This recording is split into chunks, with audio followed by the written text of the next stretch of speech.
Agora vindo pra coisa um pouco mais relevante pro Brasil, né? Portugal. Pô, é relevante mesmo? Não sei, na real, né? Não sei.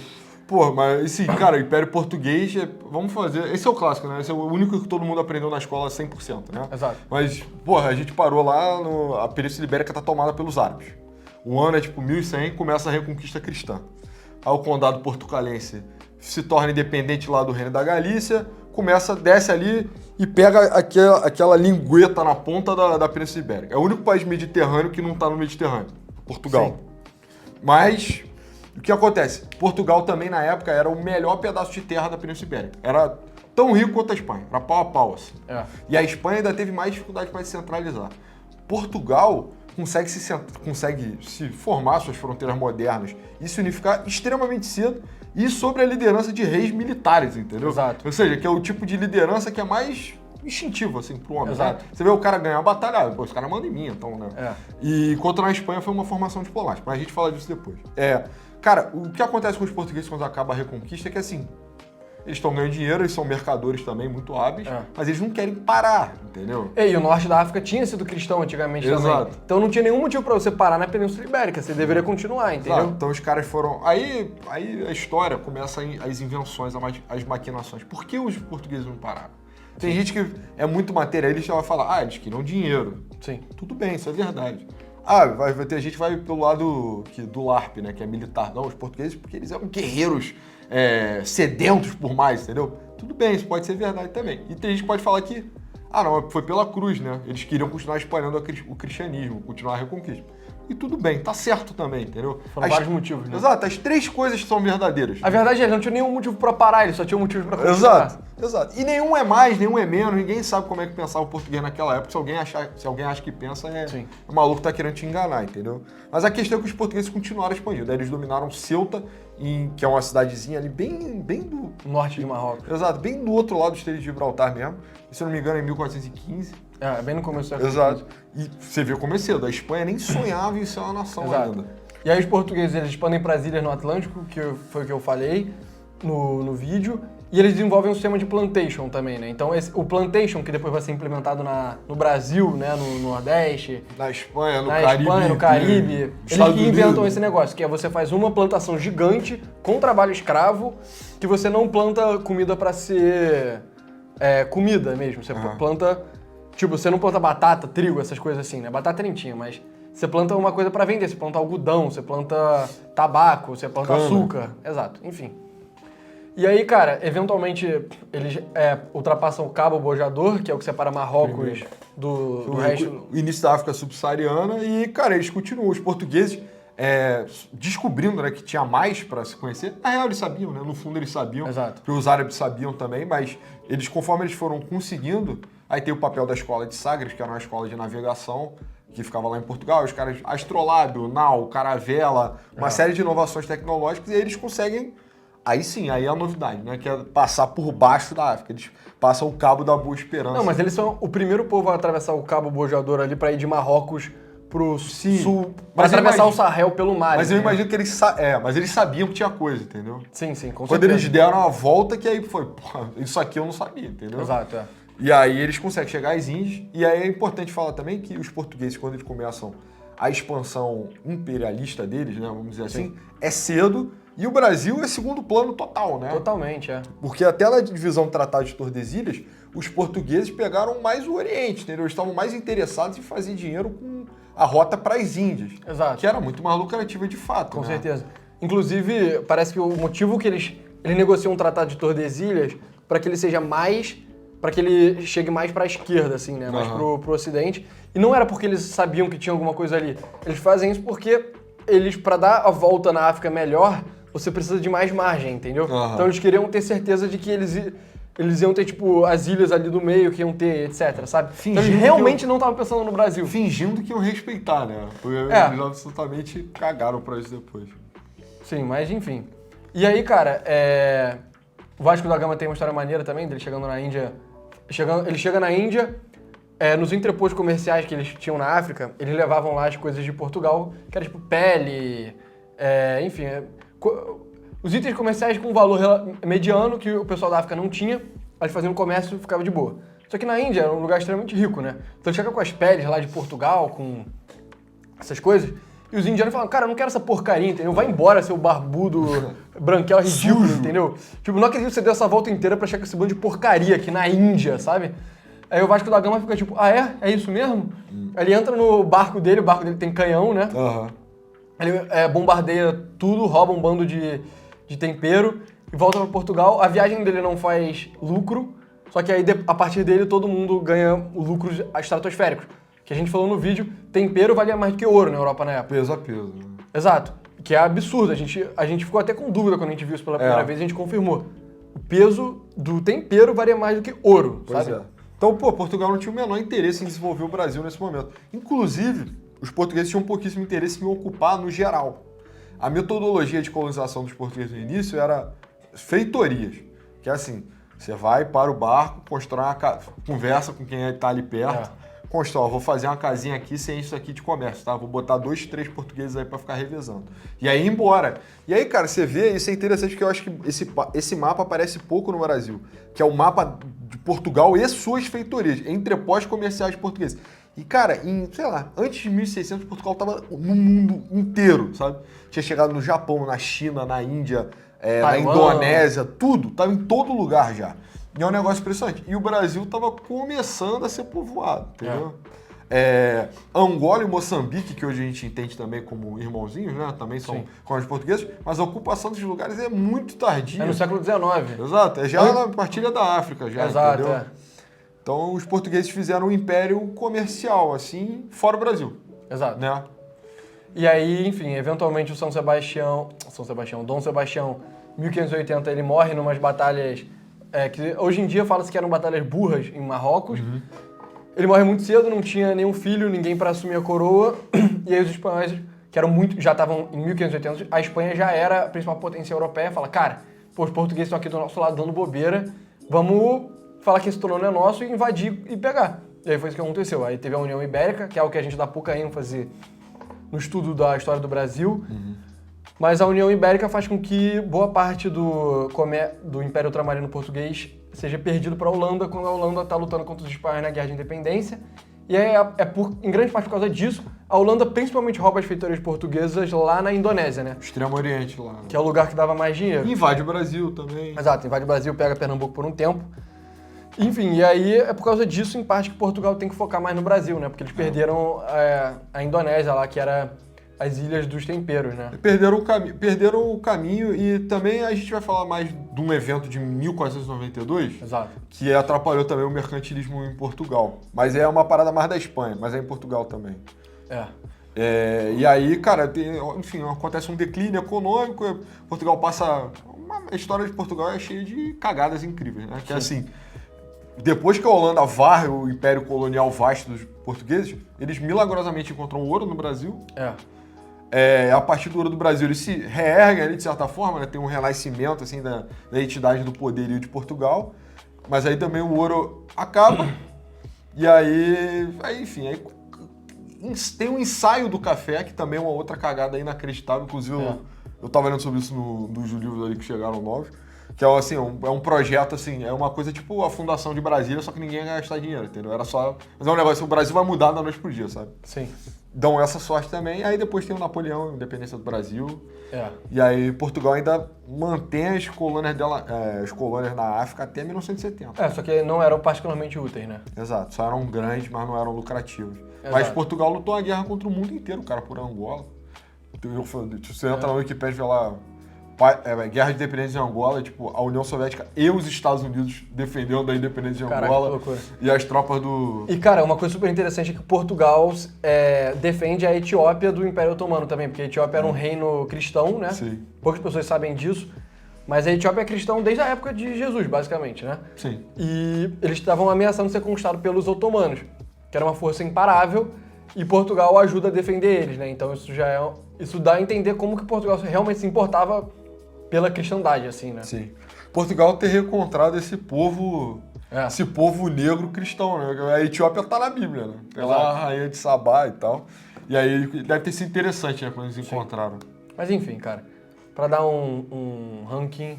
Cara, Assim, eu não sei se eu puxar muito a sardinha pro lado, tá? Da coisa, mas eu acho que a história jamais foi a mesma. Então, mas eu acho que a história jamais foi a mesma, é mais adequado pra uns caras que vêm depois aí, entendeu?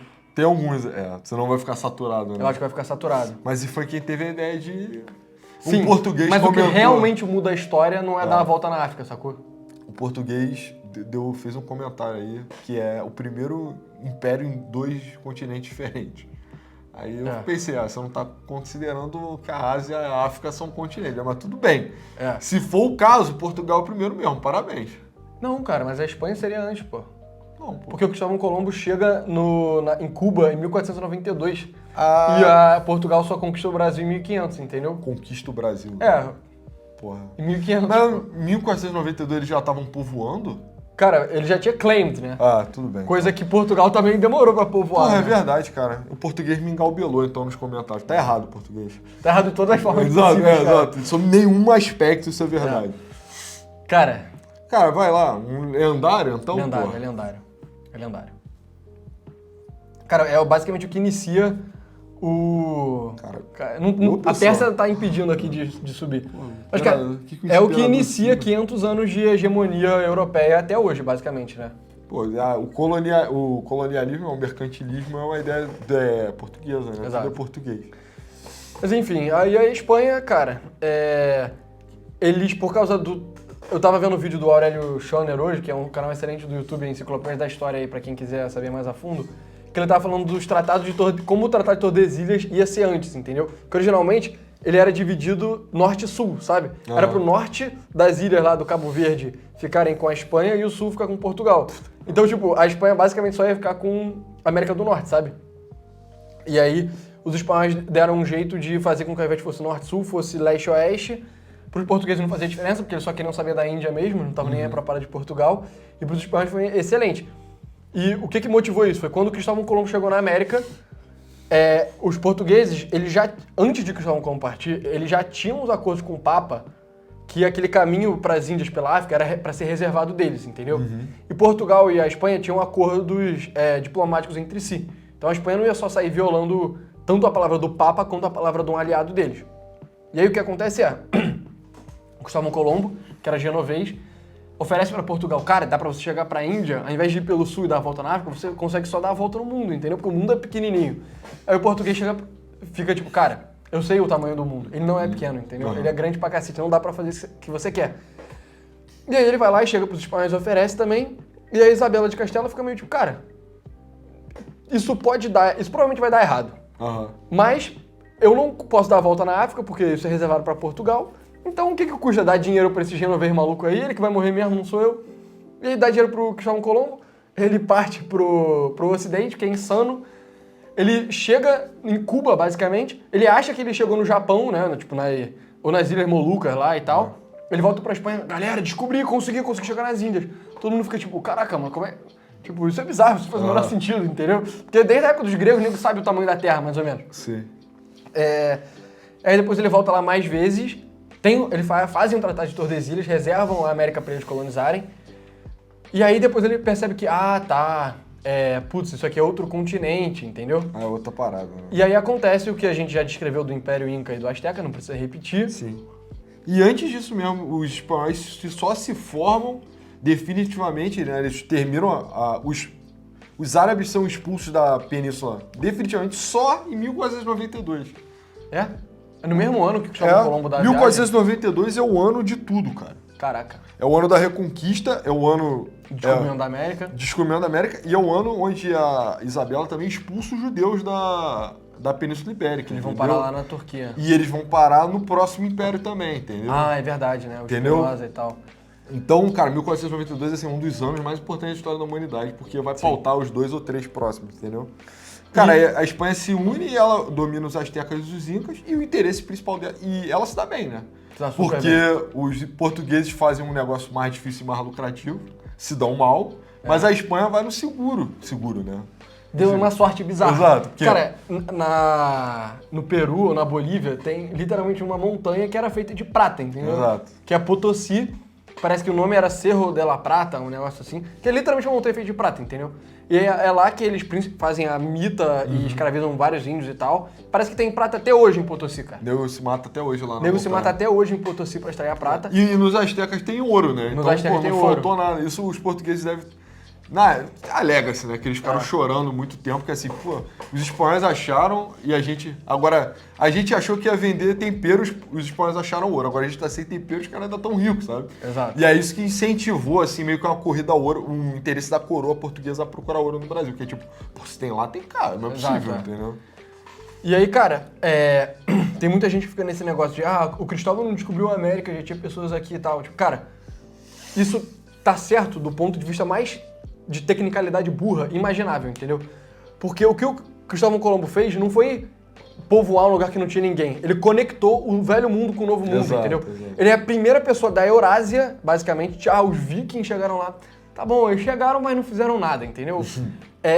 Foi a primeira pessoa a conectar o velho mundo, cara. Desde o Sargão da Acádia, o começo da civilização na Suméria, na Índia, na China. Ele conectou isso com a América, entendeu? Isso tá conectado até hoje. A gente tá aqui, em parte, graças à descoberta da América pelo Pô, em velho parte mundo. não, totalmente, né? Porque se não fosse o Cristóvão Colombo, talvez tivesse sido outra pessoa, entendeu?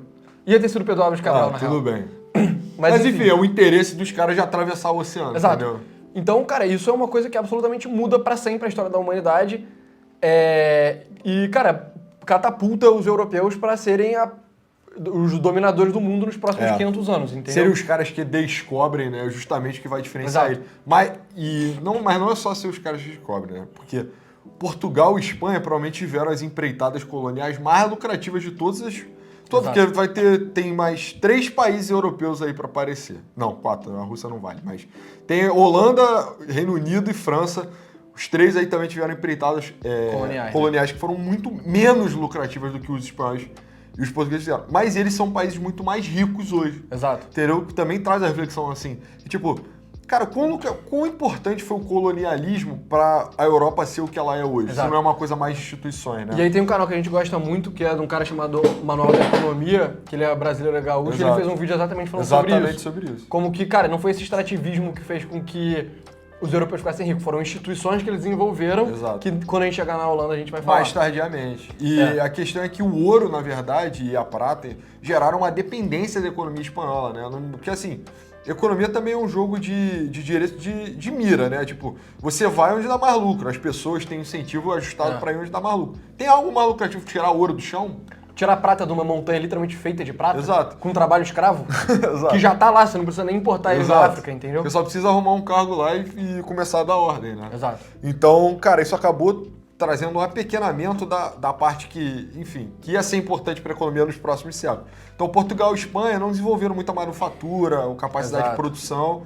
E isso é um dos motivos deles serem países mais pobres hoje. Eles acumularam capital por causa desses valores, mas não o suficiente, porque uma coisa muito mais lucrativa ia aparecer nos próximos anos, entendeu? Então, e aí, cara, a Espanha com essa riqueza luta várias guerras, luta guerra contra a França, contra a Inglaterra, várias guerras contra os otomanos, que também eles acreditavam muito nessa coisa da cristandade, então eles estavam defendendo a cristandade também.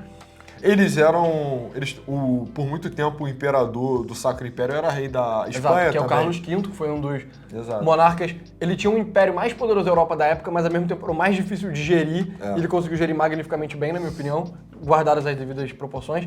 Foi o Carlos V, que era rei da Espanha, que praticamente obrigou a Igreja Católica a fazer a Contra-Reforma, que hoje em dia chama-se de Reforma Católica, né?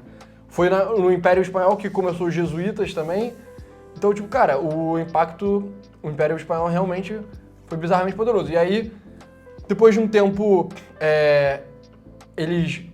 a marinha espanhola que transportava a prata e o ouro da América começou a ser muito saqueada pelos ingleses, pelos holandeses. Essa que é a história dos piratas, na verdade. Né? Os piratas, eles ficavam esperando esse tráfico de ouro, que saía até a prata, eu sei que saía lá de Cartagena das Índias, que é um lugar super turístico hoje em dia.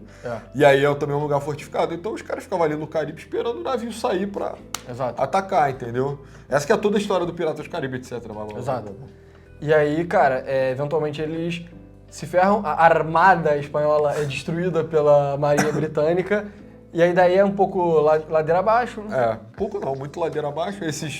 O ouro também, a prata, não vão se tornando cada vez menos lucrativos, né? Porque essas coisas se exaurem. Exato. Escravizar os índios vai ficando cada vez mais difícil, porque a igreja realmente é muito contra, entendeu? Com o tempo vai ficando moralmente justificável, né? Exato. Inclusive, lá na Espanha era mais uma servidão brutal, assim, do que uma escravidão, tipo, de ser propriedade mesmo. Sim.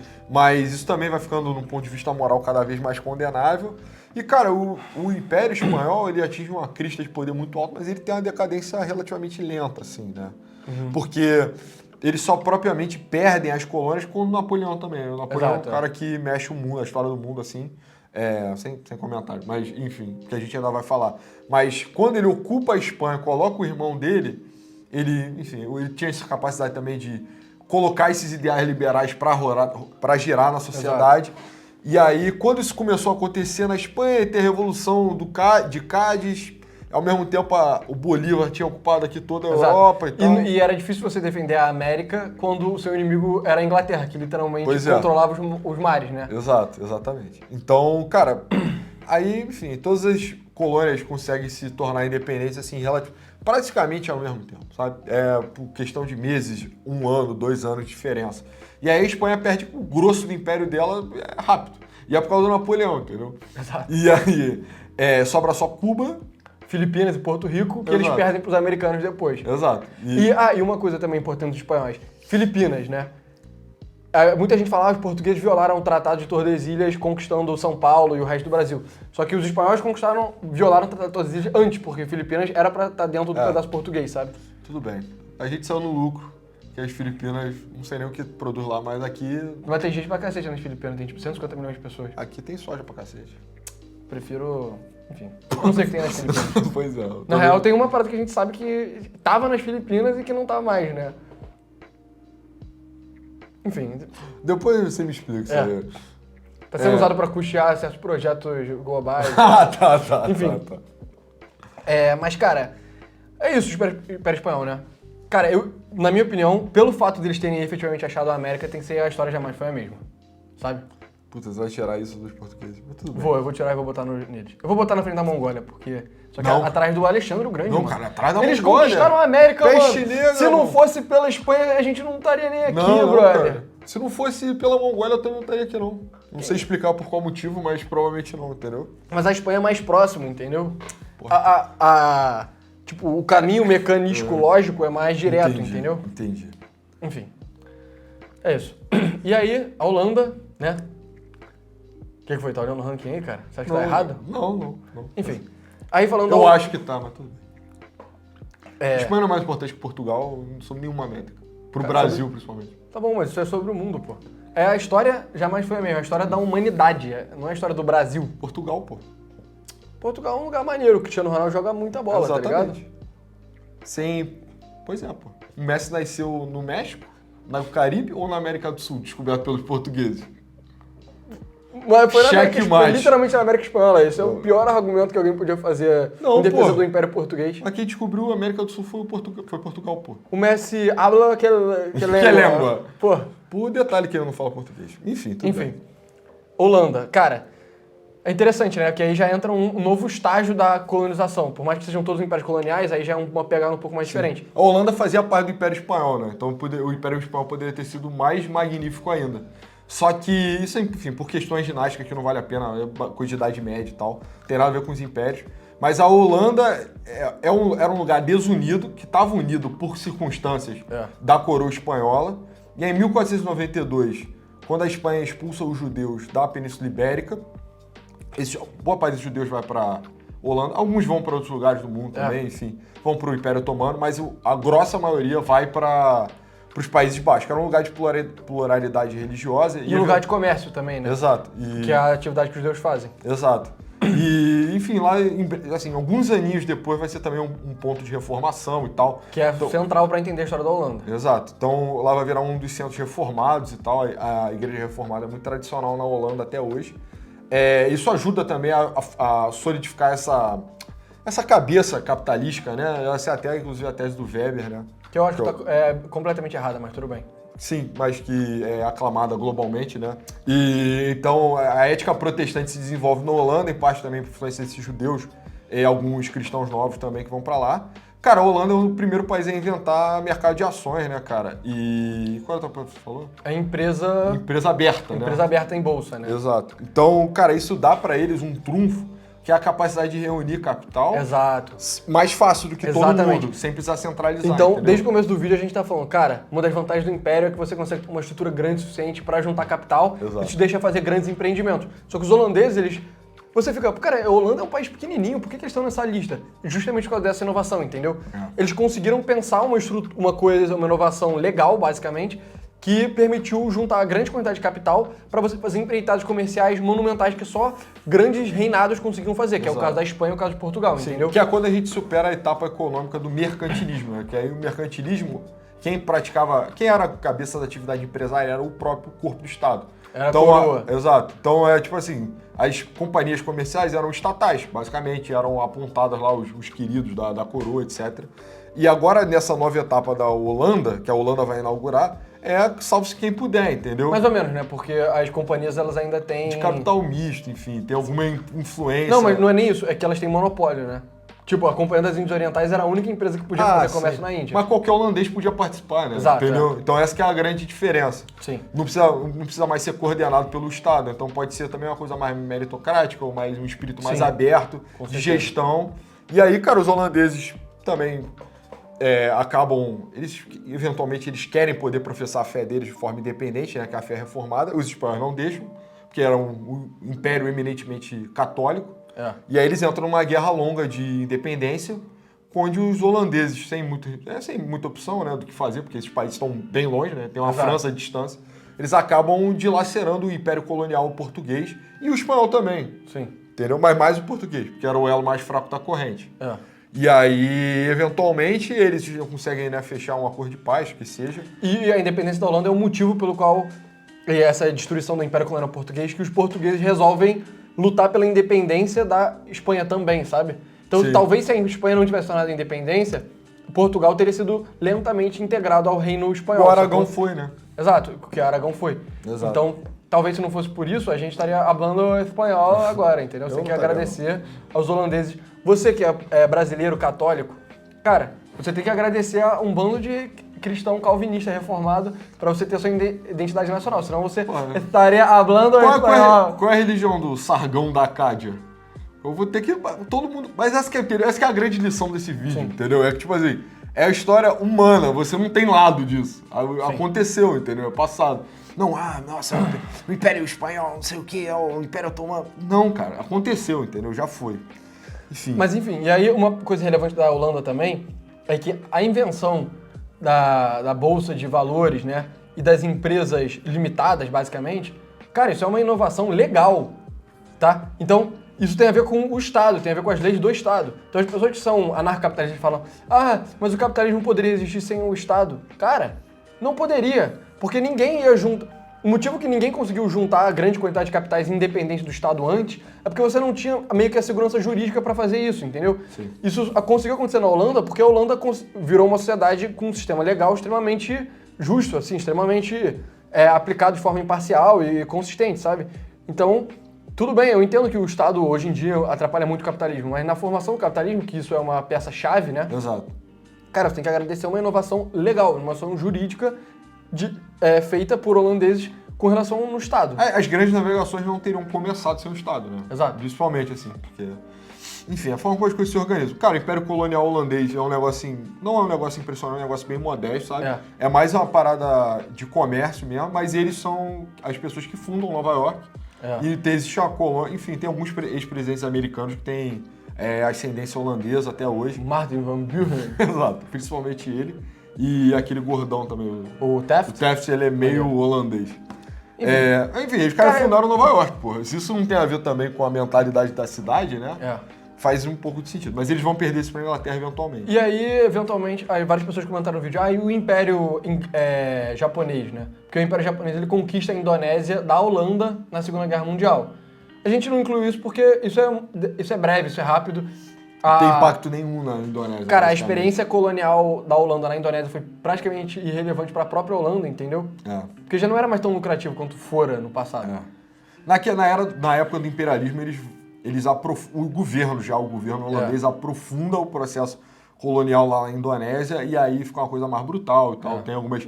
Aí a gente já tá falando de século, de final do 19, entrando no 20, já é um negócio mais esquisito, sabe? Sim. Porque realmente foi uma coisa meio desumana. Mas assim, o Império Holandês, cara, é um império colonial B-tier, na minha opinião, Com certeza, sabe? com certeza. Ele tá em segundo... Eu botaria em bem responsa. Tudo bem. É justo. Vou colocar aqui. Quem inventar o capitalismo financeiro É maneiro. é bem interessante. E eles são um país bem pequeno, né, cara? Eu diria que talvez o menor país que entrou na lista é a Holanda, né? Em termos de, principalmente da sede, né? Da sede. Não, sabe? em área não tem pra ninguém. Exato. Enfim. Não, se bem que se contar com a Indonésia, não sei. Se contar o Império total, né?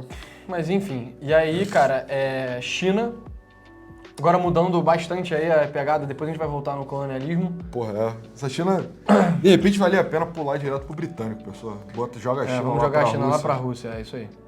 Perfeito. Império Britânico, faz mais sentido ser do lado da Holanda, Vai né? ficar mais didático. Cara, a Inglaterra pegou mais ou menos o que a Holanda inventou e fez melhor, basicamente. Porque lá também tinha muito calvinista. Lá tinha muito calvinista, aí, tipo, eles eram melhores de navegadores, porque eles sempre tinham essa tradição de navegação. E era um país propriamente maior e separado do continente, entendeu? Então eles conseguiam viver em mais estabilidade, que é mais ou menos, né? Porque teve Guerra das Rosas e tal. Mas enfim, depois de resolvidas as questões de NASCAR na Inglaterra, eles conseguiram viver em relativa paz, afastados do continente. E, cara, com um grau de, assim, pluralidade religiosa, e as instituições inglesas eram mais liberais desde o início. Exato. A Inglaterra se distancia do continente justamente disso, porque lá sempre foi outro modelo de jurisdição. Exato. Entendeu? Lá Exatamente. os juízes têm autonomia e tal, é mais próximo do costume. Enquanto no Ocidente a gente... No Ocidente não, a gente na Europa continental é sacanagem, né? Mas é porque a gente tá dentro dessa tradição. Mas na Europa continental, a gente... Porra, tá difícil. Na Europa continental, as pessoas legislam. Sim. Elas fazem como os romanos, entendeu? Os romanos falam assim, vamos escrever aqui tudo que precisa saber sobre tal coisa. Faz o códex, tal. Na Inglaterra, você processa alguém e o juiz decide, isso vira jurisprudência e vira meio que lei, sabe? Exato. Porque no vídeo eu tentei passar essa informação. Eu coloquei lá, uma coisa é civil law, que é essa lei romana, e a outra é common law, que é essa lei... É o modelo britânico, que é o modelo americano também. E aí isso tem uma vantagem fantástica pro comércio, que isso é muito bom pra inovação, né? Porque ninguém precisa passar nenhuma lei pra regular nada. Aqui no Brasil a gente tem o marco legal da internet, o marco civil da internet, sei lá. Tem o marco das coisas, o marco de sei lá o quê. Cara, a Inglaterra não tem isso, mano. Você inova a parada, mano, começa a fazer. Quando o nego só vai te travar quando começar a dar ruim, começar a... Mas isso é mais na época do que hoje em dia. Hoje em dia os caras já legislam. Mas nessa época era salve-se quem puder, entendeu? Dava um problema e os juízes resolviam. E a Inglaterra também tinha aquela... Depois da Revolução Gloriosa, ficou uma sociedade muito pluralista. Então, nenhum grupo consegue tomar conta do poder do Estado tão bem. Então, você efetivamente desenvolve quase que competição entre diferentes grupos econômicos que dá margem para inovação, dá margem para que o melhor vença, né? Exato. E aí, no fim, isso é bom pro país, né? Então, o Reino Unido consegue se lançar aos mares melhor do que a Holanda, né? É tipo uma Holanda vezes 2, porque é maior também, né? Tem mais gente, então consegue reunir mais capital. E melhor do que Portugal também. Eles fazem a mesma coisa que Portugal, eles vão eles pegam umas coisas na Índia, eles dão uma volta na África, entendeu? Exato. Eles começam a ter... Eles também têm o Brasil deles, né? Exato, que é os Estados Unidos. Exato. E aí, cara... Todo mundo sabe que os Estados Unidos é o Brasil inglês, né? Exato, Enfim, e aí, cara, a Inglaterra vai ficando mais forte, vira o país mais poderoso do mundo lá pra 1700 e pouco. E, cara, eles lentamente o poder dele vai expandindo lentamente. Assim, eu diria que não tem uma grande virada de chave igual teve no Império Espanhol ou no Império Português. É uma coisa mais lenta. Eles ficam extremamente ricos com tanto o comércio colonial deles com os Estados Unidos e no Caribe, quanto a Índia, né? E aí eles vão dominando a Índia só pra eles. Cara, chega no século XIX, eles estão bizarramente poderosos, assim. Eles conseguem vencer do Napoleão, né? Tipo, eles são os principais arquitetos da coisa contra o Napoleão. Óbvio que a Europa inteira derrota o Napoleão, mas os ingleses eram os principais inimigos. Mas a gente vai falar mais do Napoleão no Napoleão, que é o próximo. Exato. E aí, cara, no século XIX, a Inglaterra, ela consegue ter uma influência muito grande no mundo inteiro, né? E da mesma forma que muita gente atribui à França os ideais liberais, a Inglaterra tem a própria vertente liberal dela que corre em paralelo à vertente francesa, e eles usam isso para influenciar o mundo inteiro, principalmente na questão da abolição da escravidão, né? Exato. Então, as pessoas adoram culpar os países europeus pela escravidão que aconteceu na América, que, de fato, foram... Tipo, os europeus participaram... Escravidão dos povos africanos na América é um fenômeno dos europeus. Exato, é um fenômeno dos europeus. Mas, quem foi que aboliu a escravidão efetivamente? Foi... Os europeus aboliram a escravidão na Europa há muito tempo por causa de influência do cristianismo. E depois quem obriga a abolir a escravidão no mundo inteiro é a Inglaterra. Porque tinha uns caras lá cristãos no parlamento que decidiram que eles iam fazer isso, custe quem custar. A própria... No colégio a gente aprende essa parada que é... eles fizeram isso para ter mais mercado consumidor para as indústrias. Cara, isso é uma parada tão sem sentido, assim, que hoje em dia a China produz para vender nos Estados Unidos. Né? Por quê? Porque para você vender uma parada, a pessoa tem que ter poder aquisitivo. Como é que um escravo recém-liberto vai ter poder aquisitivo, cara? Isso não faz o menor sentido, isso é bizarro. Eles libertam os escravos por questões morais, e a Inglaterra é um dos países que mais tem pessoas que perdem com isso, porque boa parte dos comerciantes de escravos eram ingleses, entendeu? Ou americanos. Ou portugueses também. Mas a Inglaterra é um dos principais países disso. E aí, cara, eles também se tornam a maior potência colonial, eles continuam sendo a maior potência colonial na hora de repartir a África. E, enfim, eles se tornam o maior império em dimensão da história da humanidade, né? Quando eles pegam o Canadá inteiro, a Austrália inteira, são 2 lugares gigantes, a Índia inteira, que é gigante. A África inteira. E aquele pedação do meio da África, né? Aquela parte pra lá da África.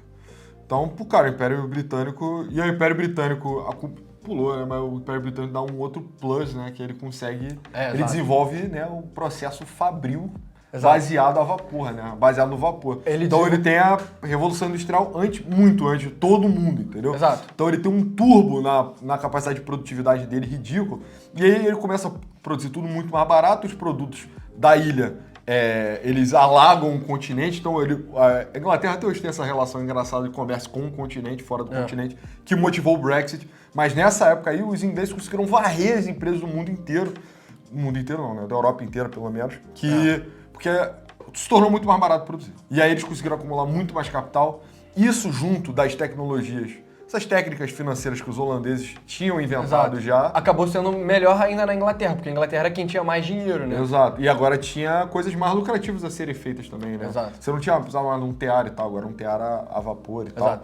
E só pra deixar bem claro, pessoal, o negócio da Revolução Industrial, a grande diferença é a seguinte. Cara, máquina, sempre existiu máquina, sabe? Tipo, tinha tear, sempre existiu tear. Só que a parada da Revolução Industrial é que agora o tear ele era movido a energia que não era de seres humanos nem de animais, entendeu? Ele era movido a energia mineral, que era carvão, e isso é basicamente até hoje. Então, é como se, tipo, imagina que a Inglaterra, antes da Revolução Industrial, tinha 40 milhões de pessoas. Então tinha 40 milhões de pessoas contribuindo o trabalho dela para produção, né? Com a Revolução Industrial, você desbloqueou 40 milhões de pessoas, mais dezenas de milhões de toneladas de carvão, entendeu? Que é equivalente a 100 milhões, a bilhões de pessoas, entendeu? Então você é como se você, em termos de produtivo, você vira um país muito maior do que você realmente é, sabe? Então essa é a grande inovação da Inglaterra. E eles só não foram mais dominantes do que eles realmente foram, porque os países copiaram imediatamente, assim que eles puderam, eles copiaram. Que a França copiou, a própria Holanda copiou, a Alemanha copiou. A Bélgica. Exato.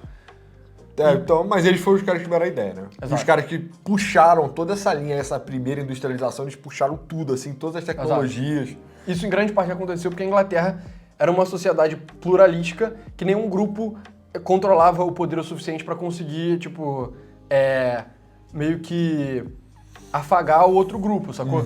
Então você tinha esse impulso para ter inovação econômica, sabe? Pois é. E então, cara, para dar um ranking para a Inglaterra, impossível estar abaixo da Espanha. Isso é... Sim, exato. Era onde eu ia chegar. A Inglaterra foi o seguinte. No primeiro estágio, eles não inventaram muito. Eles meio que fizeram a mesma coisa que Portugal, só que melhor. Fizeram um misto do Portugal e da Holanda, só que melhor. Só que, cara, com a Revolução Industrial... Primeira parte? A primeira parte, assim, até 1700 até a Revolução Industrial, basicamente. Não fizeram melhor, não, pô. Do que a Holanda, pô? Porque a Espanha, não. Nem Portugal. Enfim, não sei. Tudo bem. Enfim. Mas com a Revolução Industrial, cara, sem dúvida nenhuma a história jamais foi a mesma. A gente vive hoje em dia num mundo que saiu Urbano industrial, né? urbano industrial Que graças na- a um bando de inglês que ficou lá mexendo em máquina Exato. para conseguir inventar um motor a vapor que fosse eficiente, né? Perfeito. Então é isso, né? Cara, E eles aboliram a escravidão também, que é algo que eu faço questão de pontuar sempre, porque hoje em dia o pessoal tenta difamar muito o Império Britânico, porque o Império Britânico fez coisas brutais ao redor do mundo, na Índia, etc. O Império Britânico matou o Império Brasileiro, né? Na questão da escravidão. Exato, é. A gente vai falar disso mais na frente, mas quem destruiu a monarquia no Brasil não foi a maçonaria, não foi nada, não tem nada a ver com isso, tem a ver com o Império Britânico e a Exatamente. questão escravocrata. Mas é isso, mesmo a Inglaterra tendo cometido coisas brutais na Índia, na África, etc. Cara, olha a lista aí, todo mundo aí fez coisas brutais, entendeu? Teve pessoas que fizeram coisas muito mais brutais do que os ingleses fizeram na Índia. Só que os ingleses eles fizeram coisas positivas, muito positivas que ninguém fez, que é principalmente o impulso pela abolição da escravidão, entendeu? Então, eu sou grande entusiasta do Império Britânico, sou entusiasta de common law também, por mais que eu não seja advogado, a ideia me soa boa, entendeu? E é isso, eu sou obrigado a colocar eles aqui. Só a terra do Alexandre o Grande também, né?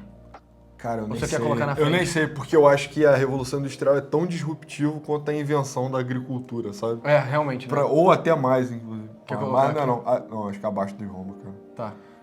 Porque também se não fosse por Roma, Exato, não o tem- Ocidente nem existiria, né? Então, Exato. Não existiria Reino Unido, inclusive, né? Que a primeira pessoa a unificar a Inglaterra verdade. é Roma. Foi descoberto pelo César, né? Carla. Enfim. Agora a França, né? O eterno rival da Inglaterra. Pois é, Não cara. tão eterno, né? Pelo menos até o século XIX, porque no século XX eles viram amiguinhos. Não, mas mais ou menos também. Cara, a França... Aparece um problema maior pra Inglaterra e pra França no século XX. Um problema que, inclusive, não está nesse vídeo. Exato. Cara, a França também tem um processo de unificação meio tardio, assim, até porque ela estava em guerra com a Inglaterra, na Guerra dos 100 Anos. né? Exato. E os ingleses eles tinham a inovação que era do... Da mesma forma que os mongóis tinham o arco recurvado, os ingleses inventaram um arco que só era gigantesco. Exato, entendeu? exato. E aí ele furava direto a armadura Isso. dos franceses. Pois é, eles quase viraram um trono só, né? Naquela história lá da Batalha de Agincourt e o Henrique V. Mas, enfim, não rolou. A França conseguiu se tornar independente, mas muito descentralizada. Tinham vários vassalos, apanages que chama. E aí, quando conseguiu juntar todo mundo, os franceses estavam meio atrasados para a festa. Vamos usar sempre essa metáfora da festa aí para falar do colonialismo. Mas a Espanha e Portugal já estavam ganhando muito dinheiro com as grandes navegações. E aí os franceses ficaram meio sem saber o que fazer, eles acessaram um pouco as Antilhas, que é um nome francês, que é o Antilhas Caribe. é o Caribe, Exato. E aí eles também tentaram brincar um pouco aqui pelo Brasil, né? Tem aquelas famosas histórias da França Antártica aqui, e ia ser uma colônia calvinista de franceses, mas esses caras foram enxotados e acabaram parando lá em Louisiana, No Canadá. e tal. Esses caras foram para lugares muito frios, né? Aí seria melhor se tivesse ficado no Rio de Janeiro. Mas, cara, enfim, em termos de imperialismo, a França não foi particularmente excepcional, entendeu? Nessa primeira etapa. Sim. Ela falhou muito porque ela teve muitas questões internas também, questões religiosas. A França é um país que ficou meio a meio e não decidiu ser de todo mundo. Ele decidiu ficar de um lado só, entendeu? A França foi um país que quase virou protestante também, só que os católicos na França só resolveram massacrar os protestantes, entendeu? Que são os huguenotes, que... Enfim. Que são os caras que vieram parar aqui, entendeu? Mas aí a França passou por muita turbulência nesses 1600 assim ainda, então ela foi pouco eficaz. Ela era um reino muito poderoso na Europa, mas como um império propriamente dito, não se destacava. Ela teve pouca... ela também viveu ameaçada nessa época, né? Porque a Espanha estava embaixo, estava na Holanda e estava na Alemanha também, era Sacro Imperador. Então a França estava num momento assim meio de crise, sabe? E a Inglaterra do outro lado do canal, né? Então eu não preciso nem falar. Então a França estava meio isolada, ela chegou até a ter tipo, conversa diplomática com os otomanos para ver se conseguia quebrar esse bloqueio. Mais tarde a falar com a Rússia também. Mas aí, enfim, quando chega aí para a Revolução Industrial, a invenção do mercado de ações, empresas de capital aberto, blá blá blá, imperialismo. Quando chega a hora do imperialismo, a França está extremamente forte. Já. Porque a França tem também a melhor geografia da Europa. Desses países da Europa, ela tem a geografia par excellence da Europa. É um país muito maior do que a Inglaterra. É muito mais fértil. É muito mais fértil do que a Inglaterra. Muito mais populoso que a Inglaterra. Exato. E é muito mais fértil e populoso que a Espanha. Exato. E é mais fácil de se proteger do que a Alemanha. Exato. Enfim, é a melhor geografia da Europa, principalmente da continental, né? Exato. Bom, com certeza. E aí a França começa a ter aquelas experiências imperialistas. Ela vai na Argélia, que tem toda aquela questão que vai gerar a obra do Albert Camus depois. Aí depois ela desce a África, toda aquela parada, Mali, Níger, Chad. Esses lugares que eu não sei exatamente o que a França foi fazer, mas que era dela, sabe? Exato. A Argélia até fazia sentido, porque a Argélia tinha petróleo. Tem muita reserva lá de coisa. Tanto que a França segura o máximo que ela pode a Argélia, né? Exato.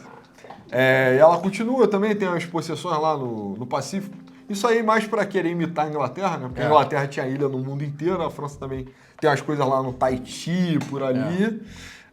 Vem a Primeira Guerra Mundial, a França também toma um sacode, mas vence no final. E aí a França também pega parte do Oriente Médio, né? Pega a Síria e o Líbano, aí tem o mandato francês lá, é uma era de ouro no Levante e tal. Mas isso acaba também, né? E aí, cara, assim, a França, em tese, hoje em dia ela tá dentro da esfera de um outro império. Sim. Só que ela também tem um micro-império dela. Exato, e ela faz uma dominação financeira no Sahel da África, entendeu? Exatamente. Então, os países ali perto do Mali, que ficam na costa ocidental da África, eles ainda são meio que faziam parte do Império Francês no século XIX, eles ainda são dominados em parte pela França hoje em dia. Exato. A França emite a moeda que esses caras usam e eles usam isso para ter influência nos governos e garantir que os recursos minerais que esses países têm que a França não tem vão ser usados por empresas francesas e etc. Enfim. E vão chegar a preços baratos, né? Tipo urânio e tal. O grande highlight assim, do Império Francês, cara, a França também tem a questão do Haiti, né? Sim. Eu esqueci de falar. Não, tem toda a história do Napoleão também. Exato. Não, mas é isso que eu ia falar. Colonialmente, tem o Haiti também, que a França perde numa revolução.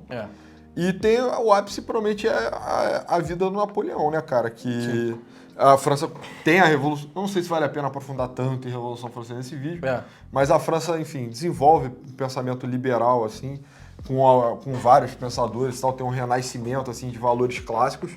Aí tem Rousseau, blá, blá, blá, blá, blá. E, cara, as coisas culminam...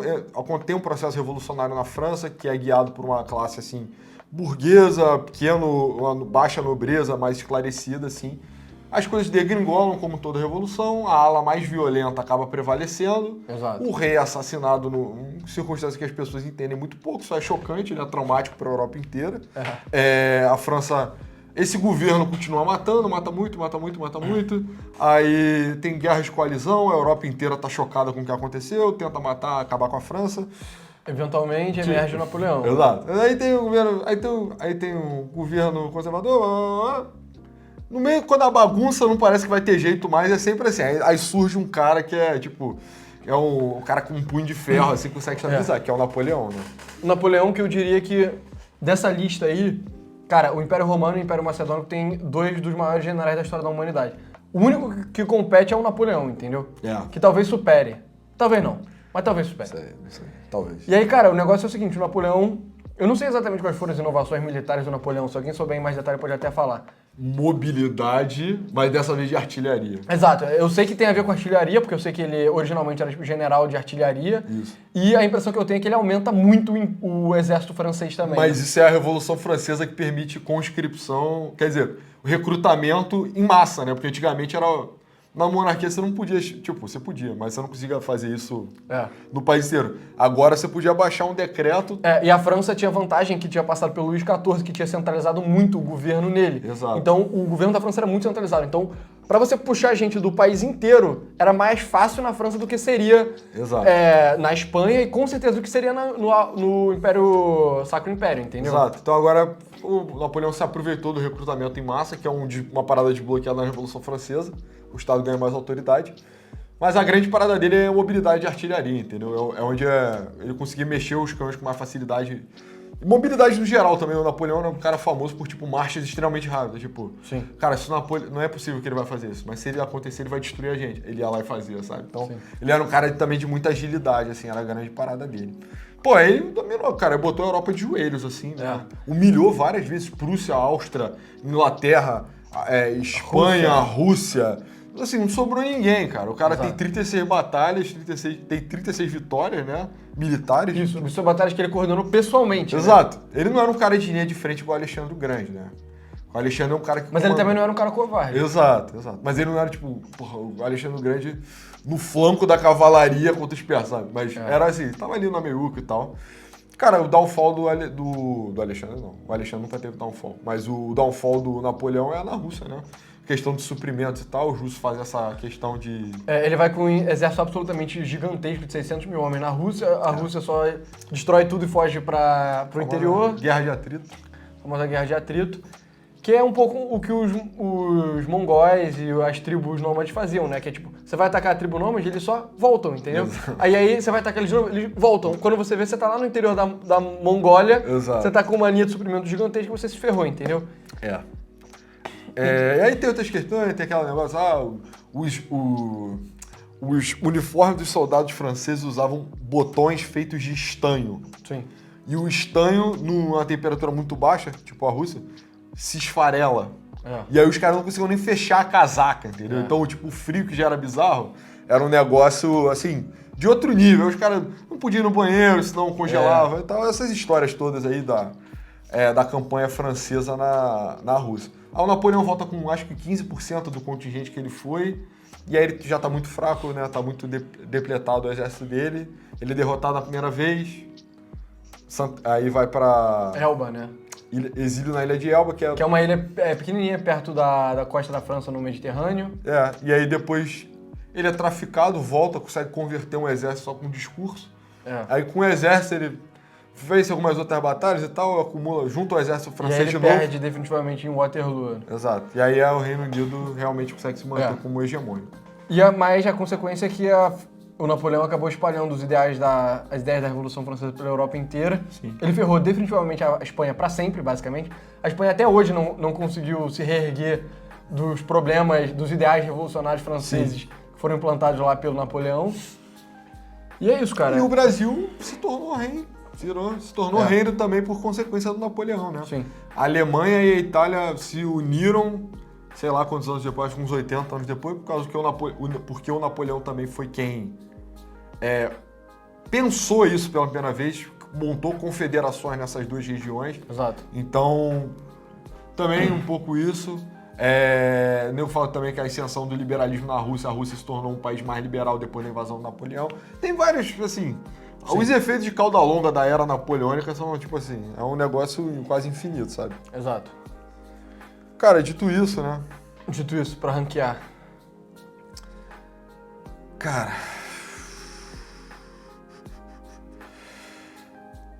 eu acho que é mais impactante que a Espanha, tá? Você acha que é mais impactante que a Espanha? Provavelmente sim, mano. Cara, eu não sei, mano, porque a Espanha literalmente descobriu um mundo novo, cara. Um mundo novo, the new world, Pois é, né, mano. cara? Mas tudo que você entende o governo hoje, em tipo 70% do mundo a França inventou, sabe? Não sei não, mano. Só não é francês quando é inglês. E é inglês em poucos lugares. E o Brasil copiou A França. os Estados Unidos. Não. O nosso governo é baseado nos Estados Unidos, pô. E o governo americano também é bem francês, né? Mas é do Montesquieu, né? Anterior à parada do Napoleão. Mas é liberal também, pô. Sim. É o primeiro, talvez, cara. As ideias da França são de cauda mais longa. E aquela parada... Quais ideias? Vamos lá, vamos ser bem objetivos. Pô, separação dos três poderes. Tá. Estado laico. Tudo bem. Porque o Ataturk aparentemente era um extremo entusiasta do Estado laico. Sim, então, ó, mais uma coisa. O que mais que os franceses inventaram, cara? Os franceses inventaram matar o rei, acabar com a monarquia, né? Da república popular, do voto universal. É basicamente tudo que a gente tem hoje, entendeu? É uma tragédia de leve, mano. Mas pô, a Constituição, o Código Civil, a Declaração dos Direitos do Homem que tá na parede aqui da sala. Que é um erro absurdo também. Eu acho que eu já te convenci, né? Já botei cara, é muito influente. Eu acho... Se a Espanha não encontrasse, alguém encontrava. Cara, tem um bando de americano que adora falar sobre como que o mundo seria, tipo... No resto do mundo a gente aprende a Revolução Francesa e é isso, tá ligado? Nos Estados Unidos é hilário, que eles aprendem a Revolução Americana e a Revolução Francesa quase como coisas antagônicas, pelo menos os conservadores tentam vender essa ideia. E aí vários caras conservadores falam, cara, o mundo seria muito melhor se ao invés dos ideais da Revolução Francesa tivessem tomado conta do mundo, tivessem sido os ideais da Revolução Americana, tá ligado? Tem uma galera assim também aqui no Brasil. Isso é um talking point forte dos conservadores americanos. E, mano, eu acredito fielmente nisso, mano. Os ideais da Revolução Francesa são amplamente ruins, na minha opinião. Pois é, cara. Tem algumas coisas positivas. Então, é fofo falar isso, mas é inútil também, entendeu? Já foi. É igual a galera que a Revolução Francesa destruiu o virtuoso Império Brasileiro, Estado teocrático, entendeu? É o mesmo LARP, o mesmo LARP. A França é extremamente pode ser na frente da Espanha, então. É mais importante que a Realmente. Espanha, Se cara. não fosse a Espanha, o Pedro Álvares Cabral teria descoberto antes. Porra, exato. Mas E se não fosse Napoleão, ninguém teria feito, entendeu? Essa que é a sim, parada. com certeza. Mas enfim. Vamos dar uma pausinha? Pode. Fala aí, pessoal, mais uma pausa. Agora já tá acabando, é sério. Exato. A gente mudou de ideia aqui, a gente vai falar da China antes da Rússia. Cara, Beleza. porque ela começa meio que antes e ela termina meio que antes também, Ela né? começa bem antes, pô. A China começa independente junto da eu tô até retardado, Mesopotâmia, sabe? Como país, né?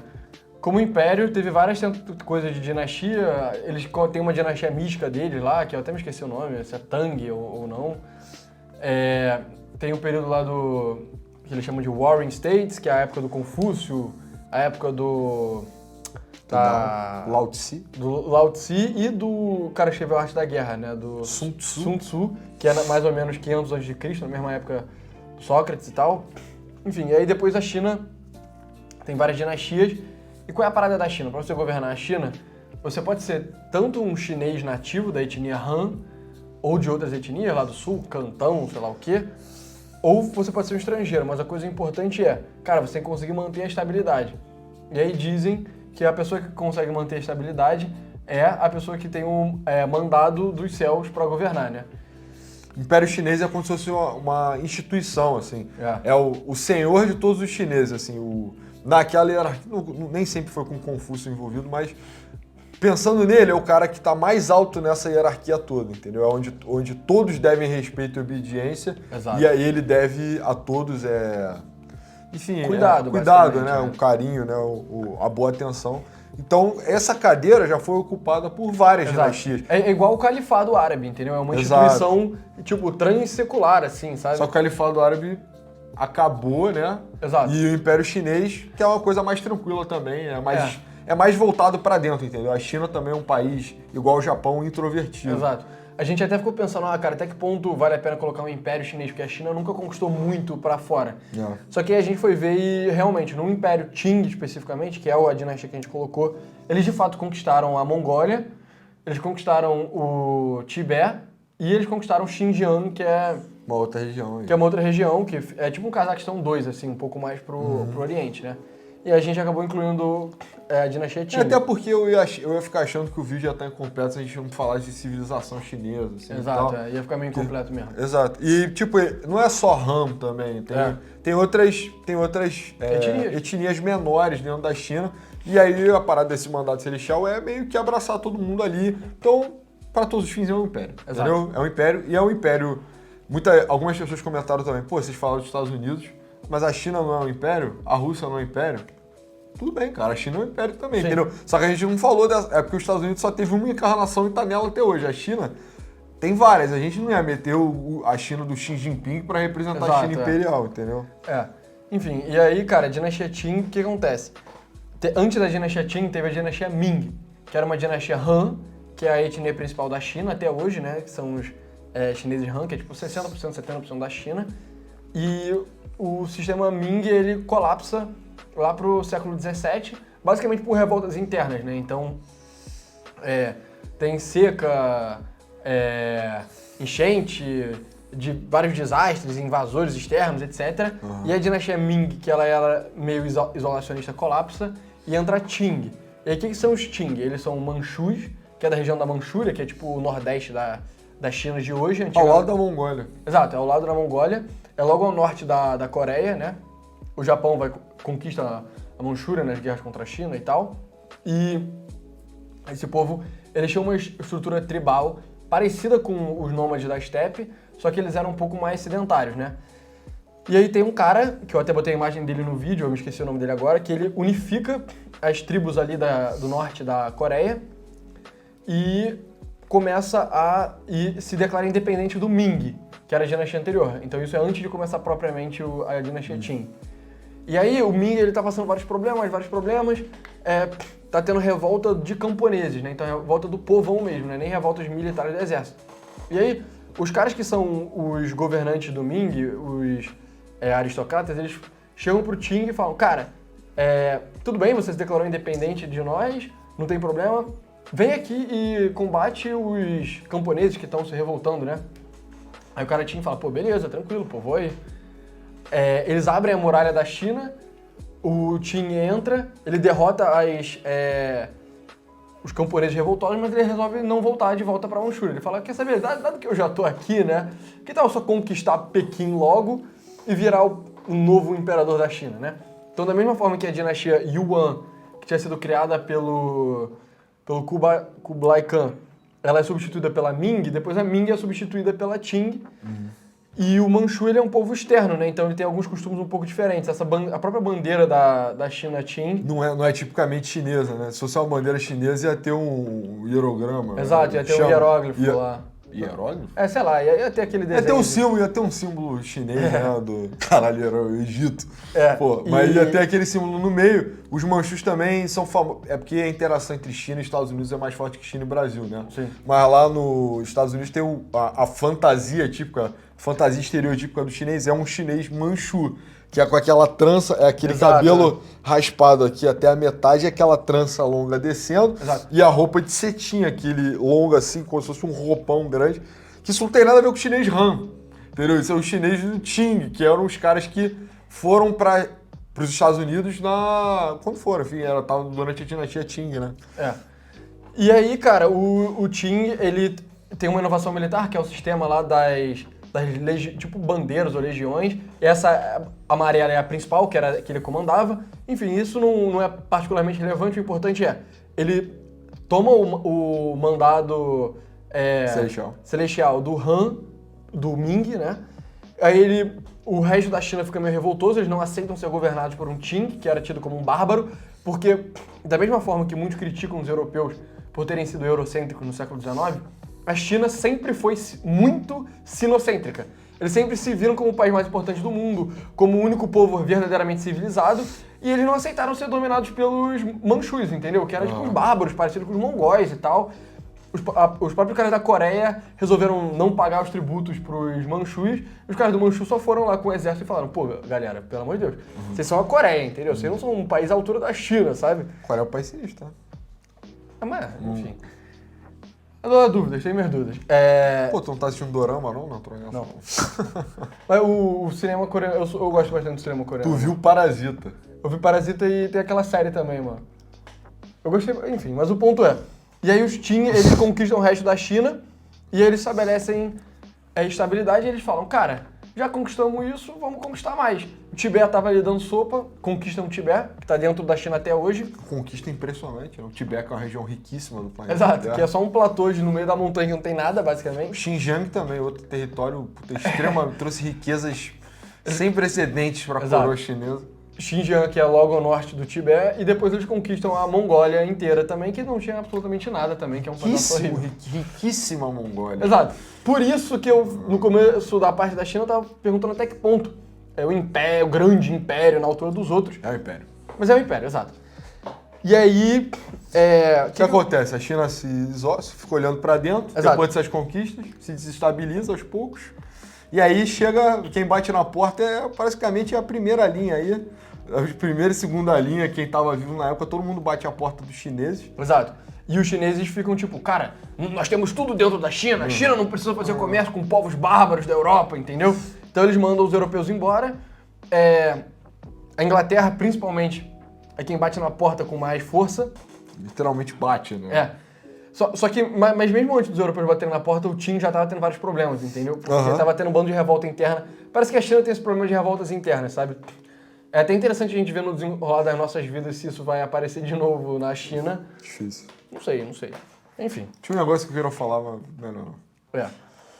E eles vão se fechando cada vez mais, porque eles percebem que o comércio externo só deixa os europeus mais poderosos e os europeus com mais vontade de dominar economicamente a China. Aí, no século XIX, começa o século da humilhação, né? Que é uma... Da mesma forma que os otomanos eram considerados no final do século XIX, no século XX, como o homem doente da Europa, a China considera o século XIX e o século XX dela, o começo assim, como o século da humilhação.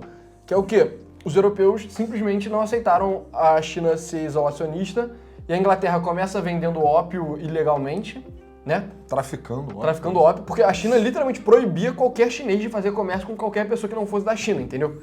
Então, só que a China era corrupta, então os ingleses chegavam lá e falavam, cara, olha só, toma esse ópio aqui, eu vou te dar mais dinheiro, bababá e tal. E aí os oficiais chineses faziam comércio, eles enriqueceram, a China foi ficando viciada em ópio, e aí o Qing não tinha capacidade de resistir os ataques navais e os ataques militares de propriamente exército de terra dos europeus. E eles foram sendo, cara, cada vez mais entrando meio que na esfera de influência dos países europeus. Então a Inglaterra é o principal, mas a França pega a boquinha, Portugal tenta... Rússia pega, pô. A Rússia pega bastante. Porto Arthur lá no norte e tal. Exato. Então, a China fica humilhada, né? Exato. Assim, acho que são 8 guerras do ópio, cara. Eu não tenho certeza, na verdade. Mas enfim, a forçada invasão da China e o consumo de ópio, assim, dezenas de vezes. Exato. E até o Japão, né, as pessoas falando do Império Japonês, isso foi uma das coisas que o Japão realmente agiu como uma potência imperialista, que foi dominando pedaços da China. E aí, cara, as consequências disso foram o seguinte, os chineses estavam putos, que eles estavam sendo absolutamente humilhados por povos que eles consideravam inferiores, que eram os europeus, e os japoneses também. Eles foram ficando cada vez mais bolados com o Qing, que o Qing não estava conseguindo defender eles, né? Então o Qing foi meio que perdendo o mandato celestial e começou a ter mais revolta. Então as revoltas que já tinham antes, quando os europeus começam a invadir, começa a ter mais revolta, tem mais revolta. E aí o Qing persegue os cristãos, porque ele associa os cristãos da China, que estavam lá desde a época dos portugueses, talvez até antes, a influência dos europeus, e aí tem perseguição aos cristãos. Eles têm a revolta dos Boxers lá, que era uma sociedade secreta. Um cara alegou que era irmão de Jesus Cristo, 30 milhões de pessoas morreram na Guerra Civil. Eu acho que isso não é a revolta dos Boxers, isso é uma outra parada. Eu não tenho certeza. Mas a parada dessa revolta dos Boxers é o seguinte, dado que a China era um país autocrático, você meio que não tinha liberdade de expressão, né? Então se você quisesse fazer qualquer coisa, você precisava de uma sociedade secreta. E aí, uma das sociedades secretas eram os caras que só lutavam, eles eram tipo brabos em MMA, basicamente, o MMA chinês da época, né? Uhum. E aí, eles resolveram matar todos os europeus que estavam em Pequim, né? Então, tipo, os europeus eles meio que entraram dentro de um lugar que era defensável lá, agora não lembro se era um forte ou se era tipo um palácio, uma parada assim. E os caras que eram brabos em artes marciais, obviamente eles não estavam matando ninguém na mão, né? Estavam matando com armas. Eles ficavam lá e os europeus tiveram que mandar vários exércitos da Europa pra proteger os europeus que estavam na China, entendeu? Que doideira. Então, tipo, as potências europeias se uniram pra lutar, não contra o Qing, que era quem governava a China, mas contra uma revolta dentro da China, pra você ver o nível do caos que tava parado. E aí, enfim, cara, isso vai acontecendo até um ponto que uma dessas revoltas republicanas aí derruba a dinastia Qing, implementa a República da China, que eventualmente cai pro Mao Tse-tung e vai parar em Taiwan, né? Então cara, eu diria que... Eu cheguei a pesquisar bastante até no Império da China, só que, cara, tem muito detalhe de revolta. Só que são meio que só revoltas diferentes, entendeu? E é a parte também, né? É uma história que não se comunica com o resto, né? Tipo, tudo aí menos China, o Mali, enfim... O Mali também não muito, mas todo o resto... Até o Mali, cara. O Mali se comunica, todo mundo se comunica, mas a China se comunica muito pouco com o resto, exato, entendeu? Porque é o único país aí que tem uma postura isolacionista. Se a gente colocasse o Japão, ia ser a mesma coisa, entendeu? Só ia conectar no século XIX, os portugueses chegam ali uma época também. Então ficou só a China para representar o Extremo Oriente. Exato. E tá bom, cara. E é isso, cara. Esse é o triste fim da dinastia Qing, é a última dinastia propriamente dita da China. Hoje em dia, meio que é entendido que o que o Xi Jinping faz é levemente uma continuação do Império Chinês, entendeu? Com certeza. Mas é isso, cara. Foi um fim trágico, foi muito triste pros chineses. Ele tava falando o tempo inteiro como foi um fim triste. Foi triste pros chineses, eu não sou chinês, então não é particularmente triste pra mim, entendeu? É triste. Sempre que uma coisa muito antiga morre, é triste. O Império Chinês era um negócio antigo. Eu não tenho nada a ver com o Império Chinês, não tenho, nunca quis ter a ver, não quero ter a ver, mas isso é triste, entendeu? É um negócio antigo que morreu. Mas, e aí, cara, onde é que você colocaria? Assim, fraquinho não é, né? Não. Mas também não é responsa, né? Não diria. Então, pra mim, mantém o respeito, entendeu? Você acha que é acima ou abaixo do Mughal? Eu acho que é abaixo porque o que eles conquistam é mais irrelevante, que é tipo Xinjiang e o Tibete. Não tem uma grande conquista, né? Exato. Se a gente fosse colocar a China de hoje em dia, Ela, sem dúvida, é mais Pô, poderosa tá lá do em que cima. esse império aí, né? Provavelmente já tá em lendário, entendeu? Não. Que eles inventaram o toyotismo. Ah, não, Não, o toyotismo Japão, é a pô. invenção. Eu sei, mas a China é a pérola, né? Produção sob demanda, pô. Sim, E, mas eu e não sei até... global, cadeias globais de produção, a China é pica nisso. Ela Mas o revolucionou Japão que nisso. inventou essa parada. Sim, mas a China que O Japão, né? ele só pegou o modelo econômico... A China só pega o modelo econômico do Ó, Japão e aplica na China. quem inventou o mercado de ação tá em bem responsa. Quem voou com o mercado de ação, a história jamais vai esquecer, entendeu? Então, da mesma forma, o Japão ia estar aqui, enfim, tanto faz. Mas enfim. Partido Comunista Chinês, envie o cheque, por favor. Partindo agora para um pedaço da história que a gente sabe com um pouco mais de profundidade, né? Porra. Me permita fazer uma breve introdução, né? Cara, a gente aprendeu um pouco de história da Rússia, aquela entrevista que o Putin deu pro Tucker Carlson. Mas, não ironicamente, a história da Rússia começa com o Yaroslav o Sábio. O que tinha ali antes de existir uma autoridade central na Rússia, era um bando de tribos que não se governavam, brigavam constantemente.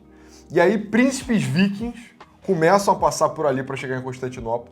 E aí, numa dessas, eles puxam um desses caras e falam assim, cara, quer ser rei aqui? Você governa, acerta as coisas, a gente vive melhor. Aí ele aceitou e aí nasce a dinastia Rurikovich. Que é o Yaroslav. Não, ele não é o Yaroslav, mas é tipo o avô do Yaroslav. É tipo isso. O Yaroslav é o cara que junta de vez, que ele fala, faz um concurso para saber qual vai ser a religião oficial da Rússia de Kiev na época, e aí quem ganha é a Igreja Ortodoxa. Porque... Tem uma história, né, que... Como é que é a história? Você já ouviu? Sei lá, né? Mas é assim, chegou lá um muçulmano e falou, não pode beber, não pode comer carne de porco, cara. Aí chegou o católico... Aí o cara tava chegando pro russo falando que não podia beber. Exato. Ele falou, não vou ser muçulmano jamais. Exato. Aí cada um tem a história. Tu se lembra da parada do católico? É o motivo que ele nega? Eu lembro porque ele escolheu a Igreja Ortodoxa. Que é o porque ele ouviu a apresentação de canto gregoriano. Ele falou, como tá no céu, eu quero ser ortodoxo. Entendi. É o que diz. Canto gregoriano, que é uma parada eminentemente ortodoxa, você acha? Não, tem no Ocidente também, mas... Enfim. A missa ortodoxa é cantada. Quem não sabe, saiba agora. É toda cantada, entendeu? Na época católica também era, provavelmente. Mas enfim, ele gostou mais do estilo de canto bizantino. Isso influenciou o canto russo e tal. E também o Império Bizantino era efetivamente um império na época, né? E eles oferecem casar a princesa bizantina com eles. Exato. Então ele fica tipo, pô, o que o Papa tem pra me oferecer? Nada, né? Não tem... Podia, assim, se conectar mais com o Ocidente, enfim. Mas era estratégia também, enfim. É difícil dizer, mas enfim, a história conta que ele se apaixonou pelo canto gregoriano. Isso influencia o canto lírico na Rússia até hoje. Sabe, alguém deve ser autista o suficiente para ficar vendo vídeo de apresentação de cantor soviético. Você percebe que é mais grave, é mais aberto, isso é a influência do canto bizantino. Enfim, aí o Yaroslav faz essa união cultural, os mongóis chegam, varrem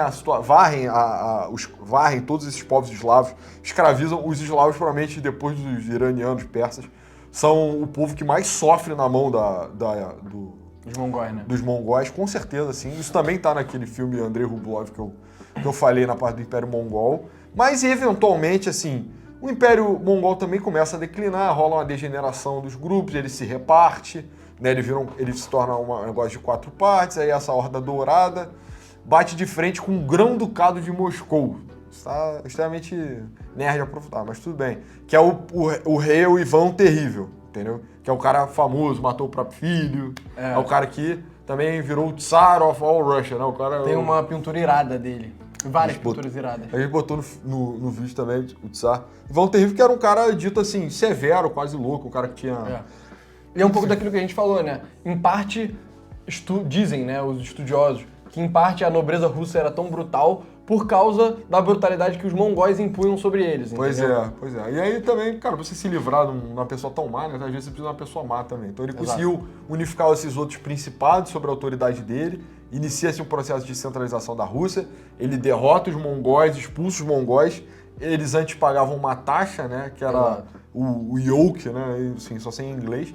Esse yoke acaba, e aí a Rússia centraliza e ele fala, agora eu sou o Tsar. Sou o Tsar, agora eu sou o César, puxando a influência do Império Romano num lugar onde Roma nunca pisou, entendeu? Mas... Então, os otomanos falavam que eles eram sucessores do Império Bizantino, eles tinham Constantinopla, né? Exato. Eles eram muçulmanos, então não tinha nada a ver, mas eles diziam que eram sucessores de Roma. Sim. Os russos também diziam que eram sucessores de Roma, entendeu? Sim, pois é. Mas assim, é um claim, assim, espiritualmente Roma não tá na Rússia. Não dá pra falar assim, o russo é igual ao romano. Sim. Não tem nada. O país eminentemente romano ainda tá chegando. Não é o que você pensa. Enfim, aí eles começam aquele processo de expansão pra Sibéria, que era como assim, numa situação de tipo, se a gente não ocupar esse território, o que vai vir depois? Vai vir os mongóis? Vai vir mais mongóis? Exato. Então eles vão meio que, eles fazem o caminho oposto, é uma conquista brutal. Exato. E eles não só colonizam a Sibéria, mas eles efetivamente conquistam aquele território lá que tinha da Horda Dourada, do Chagatai, sei lá o quê. Exato. Então, os mongóis que sofreram os russos que sofreram na mão dos mongóis, agora eles estão sendo repagos na mesma moeda. Eu acho que poderia, se eles conseguiram fazer uma coisa proporcional assim, porque... Não, porque não teve a mesma brutalidade. Não teve a mesma brutalidade, mas foi um negócio meio por motivo de segurança. Até porque a Sibéria não era um lugar rico à época. Ninguém sabia dos recursos minerais lá, foi um negócio de defesa pessoal mesmo. Exato. E a Rússia tem uma crise dinástica no século XVI, Moscou é queimada, no século XVII ou XVI, eu acho. É queimada lá pela Polônia e tal. Enfim, século XVIII, a Rússia é o maior país da Europa. E não é o mais rico, ele é um dos mais atrasados. É o maior em tamanho, né? Exato. E em população também. Exato. E a Rússia, mas a Rússia é muito atrasada. A Rússia ainda tá na época do Ivan Terrível lá. Eles ainda são 100% feudais, né? Exato. Lá na Rússia, eles demoraram a acabar com a servidão, né? Que é, sabe, o mesmo tipo de instituto que tinha nos Incas, nos Astecas? Que é o homem, ele não é exatamente escravo de outra pessoa, mas ele é preso à terra, entendeu? Exato. Ele trabalha pra comer. Ele trabalha pra um cara pra comer, entendeu? Na Rússia, ainda era assim. Ia ficar por um bom tempo, mas no reinado de um cara chamado Pedro, o Grande, que eu falei que ia ter um outro grande, que era marido da Catarina, a Grande também. Tem certeza que ele era marido dela? Ela veio logo depois. Ele morre cedo e ela idealiza certeza? ele. Eu tenho 90% de certeza. Tá. Mas tudo bem. Se não for, um morre e vem o outro. O Pedro começa essa política de abrir a Rússia para a Europa Ocidental, a França, especialmente. Aí ele conquista a Neva, onde vai ficar São Petersburgo. Ele morre. Sim. Aí a Catarina vem e constrói São Petersburgo. E ela começa todo um processo de... E São Petersburgo é muito importante porque fica no Mar Báltico, então consegue ter comércio com a Alemanha. Pelo menos em alguma parte do ano, assim. Exato, em alguma parte do ano. Coisa que Moscou é muito difícil chegar lá, porque tem a Polônia no meio e a Polônia era hostil. E a Rússia ainda não tinha a Crimeia. A Rússia vai conquistar a Crimeia logo após isso. Exato. Também faz parte dessa política de abrir a Rússia para o Ocidente. Então, exatamente. Todo mundo estava vendo que o Ocidente estava emergindo nessa época. Os otomanos, eles não conseguiram se modernizar. A Rússia, de certa forma, até que conseguiu. Entendeu? Conseguiu. Não muito. Não virou a Inglaterra, assim, mas... Não, mas virou muito mais forte que o otomano, tanto que deu surra nos otomanos por 100 anos. Exato. Né? Então eles já conquistaram aquela parte baixa ali da Ucrânia de hoje em dia, que hoje em dia dá problema. A Crimeia, Sevastopol, que é a cidade que é a capital da Crimeia, foi fundada nessa época aí, mais ou menos.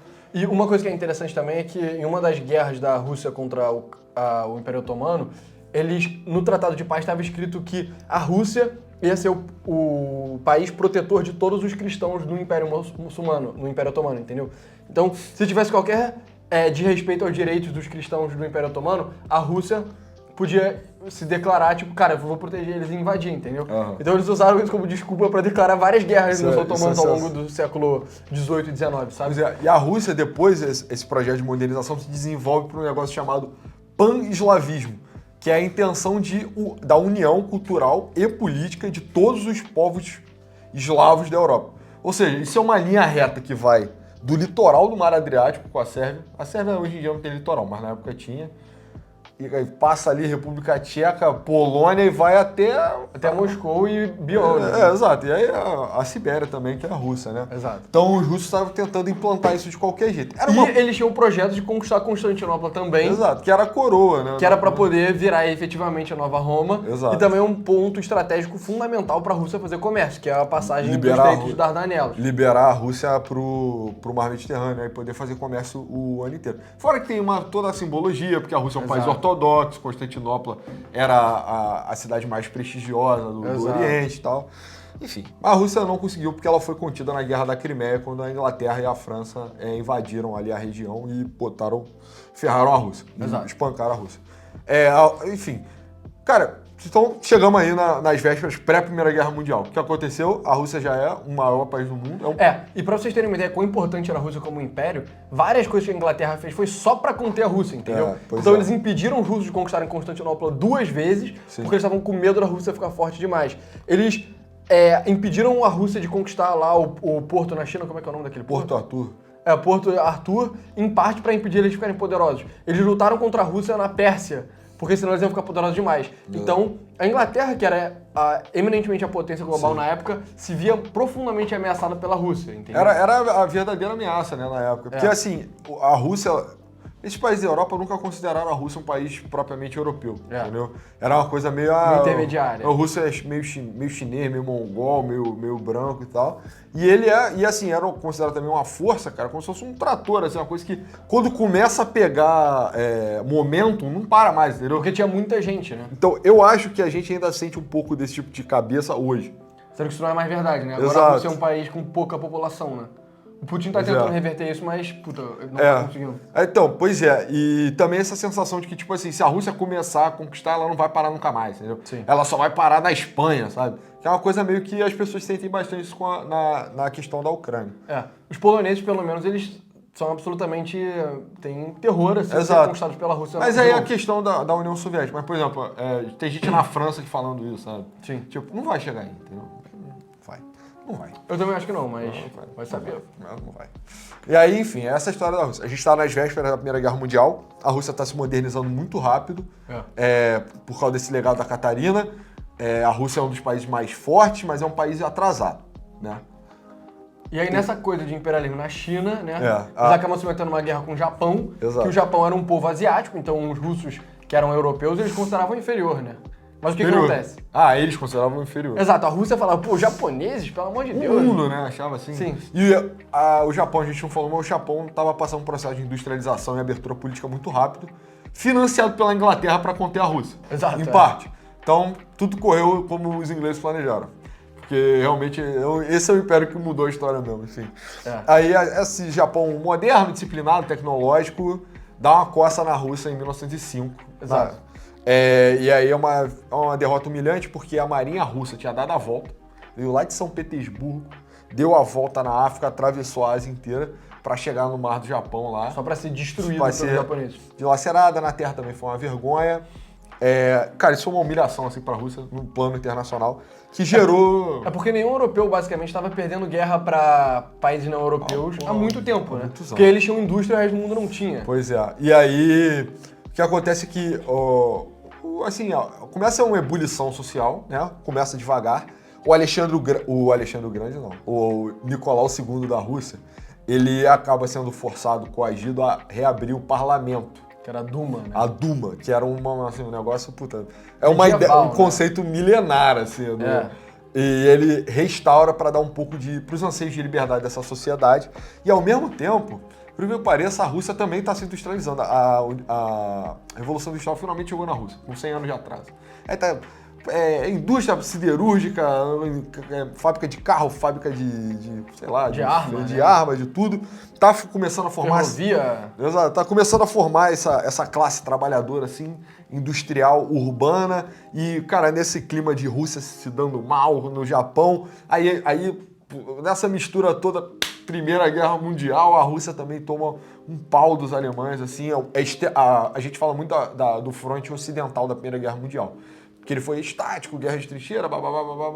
No Oriente é tão largo, não dá pra fazer esse negócio de trincheira, entendeu? Então era, vai lá, vai cá, morre 100 mil na ida, morre 200 mil na volta, entendeu? Então teve um peso social muito grande pra Rússia.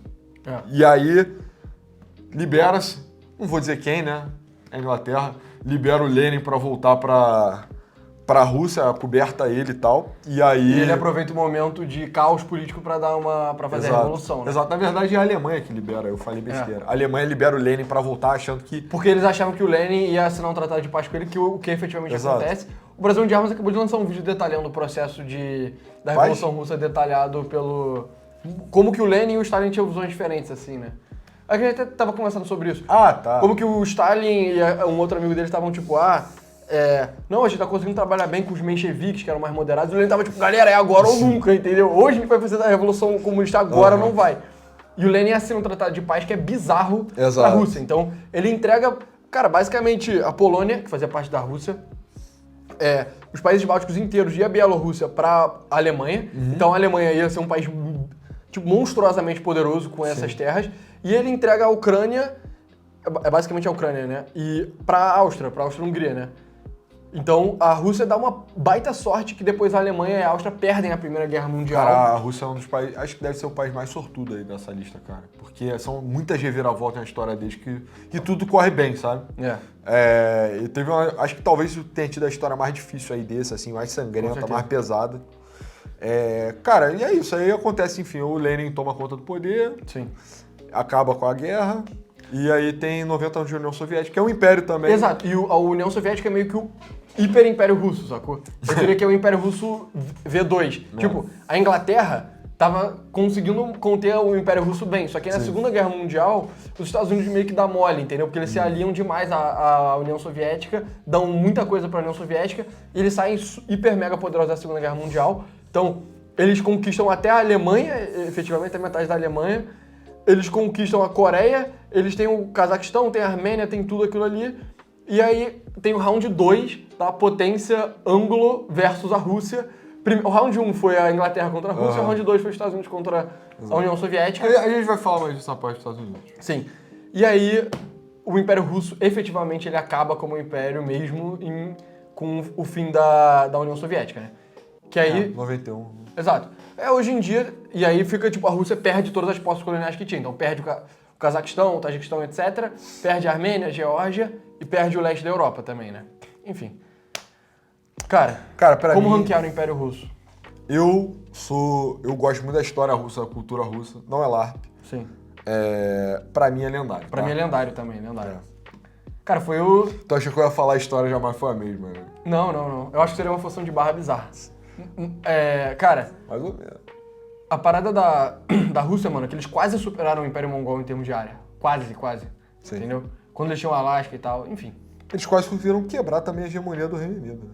Coloca acima ou abaixo da peça? Acho que é abaixo. Né? Abaixo. Mas acima do otomano, porque espancou, né? Sim, exato. Enfim. Agora o Brasil, grande império, sei que muitos estão ansiosos pra, Isso pra ver o que a gente vai falar. Cara, a verdade verdadeira é que se a gente não fosse brasileiro, ele nem sequer teria entrado nesse vídeo aí. Algumas pessoas comentaram que o Império Brasileiro de império não tem nada. Só nome. E realmente, né, é levemente forçação de barra chamar o Império Brasileiro de império. O Império Brasileiro tá um pouco melhor que o Império Mexicano, que não entrou nessa lista, entendeu? Exato, O Império Mexicano que é absolutamente destruído pela Espanha e depois toma várias sovas dos Estados Unidos. Exato. O Império Brasileiro é protegido pelos Estados Unidos pra não tomar surra de ninguém, entendeu? Pela doutrina Monroe. Enfim. Cara, assim, o processo, acho que não precisa repetir também como é que o Brasil virou império, né? O Napoleão mandou a família real pra cá, desenvolvimento, Rio de Janeiro, capital. Quais são os claims pro Império do Brasil, né? O Brasil tava ocupando a Cisplatina. Ah, tá, porque o Brasil seria um império? Vamos fazer o argumento de por que o Brasil talvez seja um império. Durante as guerras napoleônicas, o Brasil invadiu a Cisplatina. Que é o Uruguai. E invadiu também a Guiana Francesa, como retaliação. Sim. Além disso, o Brasil, bem ou mal, tem vários povos dentro de uma unidade política, né? Provavelmente é isso. Tem dimensões continentais e diversidade cultural muito grande. Você pegar... É porque não é catalogado como povos diferentes, porque o Brasil não tem nem esse incentivo para catalogar, né? Porque eu acho que a unidade é maior do que a diferença. Mas o cara que é sertanejo no interior da Paraíba não tem nada a ver com gaúcho, entendeu? Sim. Que não tem nada a ver com índio. Então, por esse sentido, assim, o Brasil, bem ou mal... O Brasil ganha uma guerra contra o Paraguai. O Brasil ocupa território do Paraguai depois também. Dá uma surra no Paraguai, na Guerra do Paraguai. Mas isso é muito depois do Brasil ser império, entendeu? Por isso que eu acho, por isso que a explicação que eu coloquei no vídeo, eu acho que é a mais completa, que é assim, o Brasil virou império para não ficar debaixo de uma coroa, porque não dá para botar dinasticamente o império não ficar abaixo de ninguém, entendeu? Sim. Não dá para... Não tem o imperador em cima do imperador em cima do... Não, só tem um. E o Brasil... Isso seria uma forma de precaver o Brasil de uma restauração portuguesa. Sim. Então... O que não aconteceria porque os Estados Unidos estavam fazendo doutrina Monroe. Provavelmente sim, mas sei lá, né? Mas se tivesse um apoio massivo por Portugal... Porque teve uma briga entre portugueses e brasileiros, entendeu? Sim. Rolava a briga do partido português Não é partido, acho que é partido português e partido brasileiro na época. Então, imagina, se essa briga tivesse sido maior, de repente, não sei. Vai saber. Mas a questão é que, cara, o Brasil, enfim, colou, né? Meteram essa, colou, o Brasil foi um império mesmo. Exato. Um império sustentado pela atividade de cafeicultura, basicamente. Sim. No vídeo a gente falou da prosperidade econômica, vão científico, médico, blá blá blá. Levemente forçação de barra. Levemente não, bem forçação. A gente fez isso porque nos últimos vídeos a gente deu uma zoada braba em quem é monarquista. Nessa vez a gente resolveu ser mais amigão, entendeu? A gente ficou culpado, cara, porque não é como se o Império Brasileiro fosse o fim do mundo também, entendeu? Exato. Mas é que assim, cara, verdade sobre o Império Brasileiro. Dom Pedro II era um cara esclarecido? Era. Ele trazia essas ideias novas pro Brasil? Eram. Sim, quer dizer, verdade, sim. Mas isso não foi muito eficaz, isso não proporcionou muita mudança. O Brasil foi um dos primeiros a ter telefone. O Brasil só foi ter uma empresa decente de telefonia, porra, lá nos anos 90, depois do Collor, entendeu? Mas o Dom Pedro II, não sei lá. O Barão de Mauá, mano. O Barão de Mauá foi sabotado pelo governo. A parada é, o Império, isso pode não ter partido do Dom Pedro II, mas o Império era baseado no poder político que era dado dos cafeicultores. Escravocrata, ou seja, era uma sociedade agrária e escravocrata. E esses caras queriam que ela permanecesse agrária e escravocrata. É a melhor atividade econômica? Não. Absolutamente não. Exato. É a melhor atividade econômica? Definitivamente não. É uma atividade que exige um nível de educação, um grau de erudição muito alto? Também não. Também é meio pegar e plantar, fazer barbaridade. Exato. Vai desenvolver as instituições do seu país? Não. Não vai. Pelo contrário, vai manter atrasado. Então, o Império estava condicionado a isso. Exato. Inclusive, eu tô para pegar aqui no livro os dados de crescimento econômico da República Velha, que eu já vi que tem ali. Sim. E o autor já alegou que o Brasil cresceu muito mais rápido, era o país que crescia mais rápido no mundo durante a República Velha. Cara, na nossa pesquisa pro vídeo dos presidentes, quando tava vendo a República Velha, cara, teve vários anos que o Brasil cresceu mais de 10%. Assim. É isso aí. Era um crescimento absurdo, entendeu? E na época do Império não era assim, porque a sociedade estava muito focada em manter a estrutura agrária dela. Enfim, inclusive a indústria foi sabotada esse tempo. Exato. Não tem, assim, tem muita gente que acha que o Brasil teria industrializado melhor se o Império tivesse mantido. Isso é improvável, cara. Isso é muito improvável. Provavelmente o Brasil teria industrializado muito pior se o Império tivesse mantido. Sim. A única sorte seria se tivesse tido um golpe tipo do Getúlio Vargas antes, seria a única forma. Ou uma loucura, assim, tipo no Japão, que aí sobe uma classe industrialista junto da monarquia. Poderia ter acontecido, mas não parecia, não parece o cenário mais provável. No meu cenário de história alternativa é o seguinte, pesquisando para os impérios, eu estava vendo que os alemães, quando estavam tentando fazer o império, porque eles não tinham um império de verdade, né? Eles unificaram a Alemanha, conquistaram a Namíbia, que é um deserto gigante. Eles tinham uma colônia do outro lado da África também, não tinha? Tinha Camarões também. Enfim, tinha um império colonial micro na África, tentaram fazer coisa na China, conseguiram muito pouco. Só que o que os alemães estavam pensando? Cara, nós somos a maior potência industrial do mundo, o que era verdade, eles tinham superado a Inglaterra em indústria. Quer dizer, estavam atrás dos Estados Unidos, mas pelo menos tinham superado a Inglaterra. Eles falaram, a gente não dá pra conquistar a África porque os ingleses e os franceses já pegaram tudo. A Índia não dá porque é tudo a Inglaterra. A Indonésia e a Austrália não dá, a China tá difícil. Quem tá dando bandeja ali? É a América Latina, sacou? Então os alemães, eles queriam conquistar a América Latina, só que os Estados Unidos falaram que negócio, cara, olha só, se você tentar fazer qualquer coisa na América Latina, eu vou declarar uma guerra com você e você vai perder. Porque eles tinham um poderio naval gigantesco, entendeu? Agora, vamos supor que a doutrina Monroe nunca tivesse existido. Talvez o que tivesse acontecido com o Brasil seria o seguinte, teria sido ameaçado de ser conquistado por alguém, por alguma potência europeia, seja a Inglaterra, seja a França, seja a Alemanha.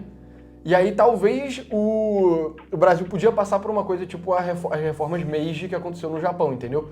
Que foi meio que uma classe de industrialistas militaristas, sabe? Que era a reforma Meiji era basicamente isso. O meu cenário de história alternativa é assim, não tem doutrina Monroe, então o Brasil efetivamente luta pela liberdade dele. Sim. Isso produz um sentimento de identificação nacionalismo mais aprofundado. Isso faz subir uma classe aí de tipo, ultranacionalista junto do Dom Pedro II. Sim. O Brasil é mais agressivo, o Brasil tem mais intenções de grandeza, se industrializa mais. E aí vira um bagulho meio Japão mesmo. Faz sentido. Outro cenário alternativo é dar o mesmo caminho, só que através da coisa do Ataturk, entendeu? Que é tipo, o Brasil começa a ser conquistado por vários países diferentes, só que aí algum pedaço do Brasil consegue resistir por causa de liderança militar hábil, extremamente hábil. E aí esse cara tem visões de modernização que são separadas da economia agrária escravocrata. Porque um país sem indústria não teria capacidade de defender militarmente de países industriais, entendeu? Ou talvez fosse o contrário, o Império tivesse mais incentivos para se manter produzindo produto primário, entendeu? E aí o Brasil hoje em dia ia ser tipo, ia ser uma Bolívia, uma coisa assim, a Bolívia imensa, sabe? Sim, enfim. Só Deus sabe o que podia ter acontecido com o Brasil. Pois é, mas a parada é que o Império Brasileiro... Dom Pedro II é um cara fera? Mas num contexto onde ele estava posicionado, ele não conseguiu fazer praticamente nada. E se qualquer coisa, ele colaborou com a galera que não queria o bem do Brasil. Exatamente. Então, cara, assim... Fraquinho esculacho também, cara. Botar do lado do Império do Mali e do Azteca que matava milhares de pessoas todo Cara, eu acho que tem que botar no manter respeito abaixo da China. Eu acho que é o lugar certo aqui pro Brasil. Mas é isso. Isso não descarta a possibilidade do Brasil ser um grande império no futuro ainda, né? Não sei, tô só sugerindo. Enfim. Emoji de dúvida. Agora, cara, Estados Unidos... algumas pessoas comentaram... como é que você vai falar que os Estados Unidos é um império? Os Estados Unidos não é um império. Cara, os Estados Unidos é um império. Óbvio que os Estados Unidos é um império. Isso é Só que é o império mais soft da história da humanidade. Exato. Então, eles pegam a ideia dos persas, que é você ser soft com seus súditos, e elevam ao quadrado. É tão soft que você mal sabe que você faz parte do Império Americano, só que você faz, entendeu? Sim. Se você tá vendo esse vídeo, você tá vendo esse vídeo numa plataforma americana. Que a gente tá produzindo em um formato inventado nos Estados Unidos, de tier list. A câmera, ela foi feita no Japão, que é um protetorado americano. O microfone é americano. O computador é americano. É tudo americano, entendeu? A única coisa que é brasileira é a gente, entendeu? O resto é tudo alugado do Império Americano. A única coisa brasileira é o nosso tempero aqui do vídeo. Todo o resto é americano, cara. E a parada é, se o seu governo tentar ser contra os interesses dos Estados Unidos, o que acontece com ele?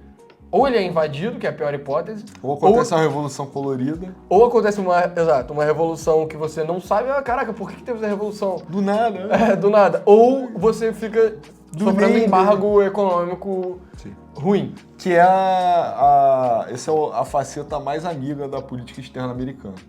Que é, beleza. Fica na sua, eu não quero comprar nada de você. Exato. Só que você tá ferrado, porque o Império, o mercado consumidor deles é disparado maior. Mas não tem nenhum bloqueio efetivo hoje em dia no mundo. Nem em Cuba tem mais isso. As pessoas falam de bloqueio econômico cubano é causado. Não, eu tô ligado aqui. Não, então, a parada é, ele existe. Esse não é o motivo pelo qual Cuba é pobre, né? Não, mas ele não existe de facto mais, não. Muitos países conseguem comercializar com Cuba. Interessante. Tá, que não produz nada de valor lá, né? Então, tem que vender quanto cigarro pra comprar um Fusca, sei lá, não sei. Enfim, cara, a grande parada dos Estados Unidos é o seguinte, eles nascem como as 13 colônias, como a expressão máxima do liberalismo à moda inglesa, né? Então, ele é um liberalismo que ele é menos revolucionário, sacou? A ideia deles é meio que manter as mesmas instituições, mas dar um passo em direção a elas serem mais inclusivas e mais neutras a favorecimento pela coroa.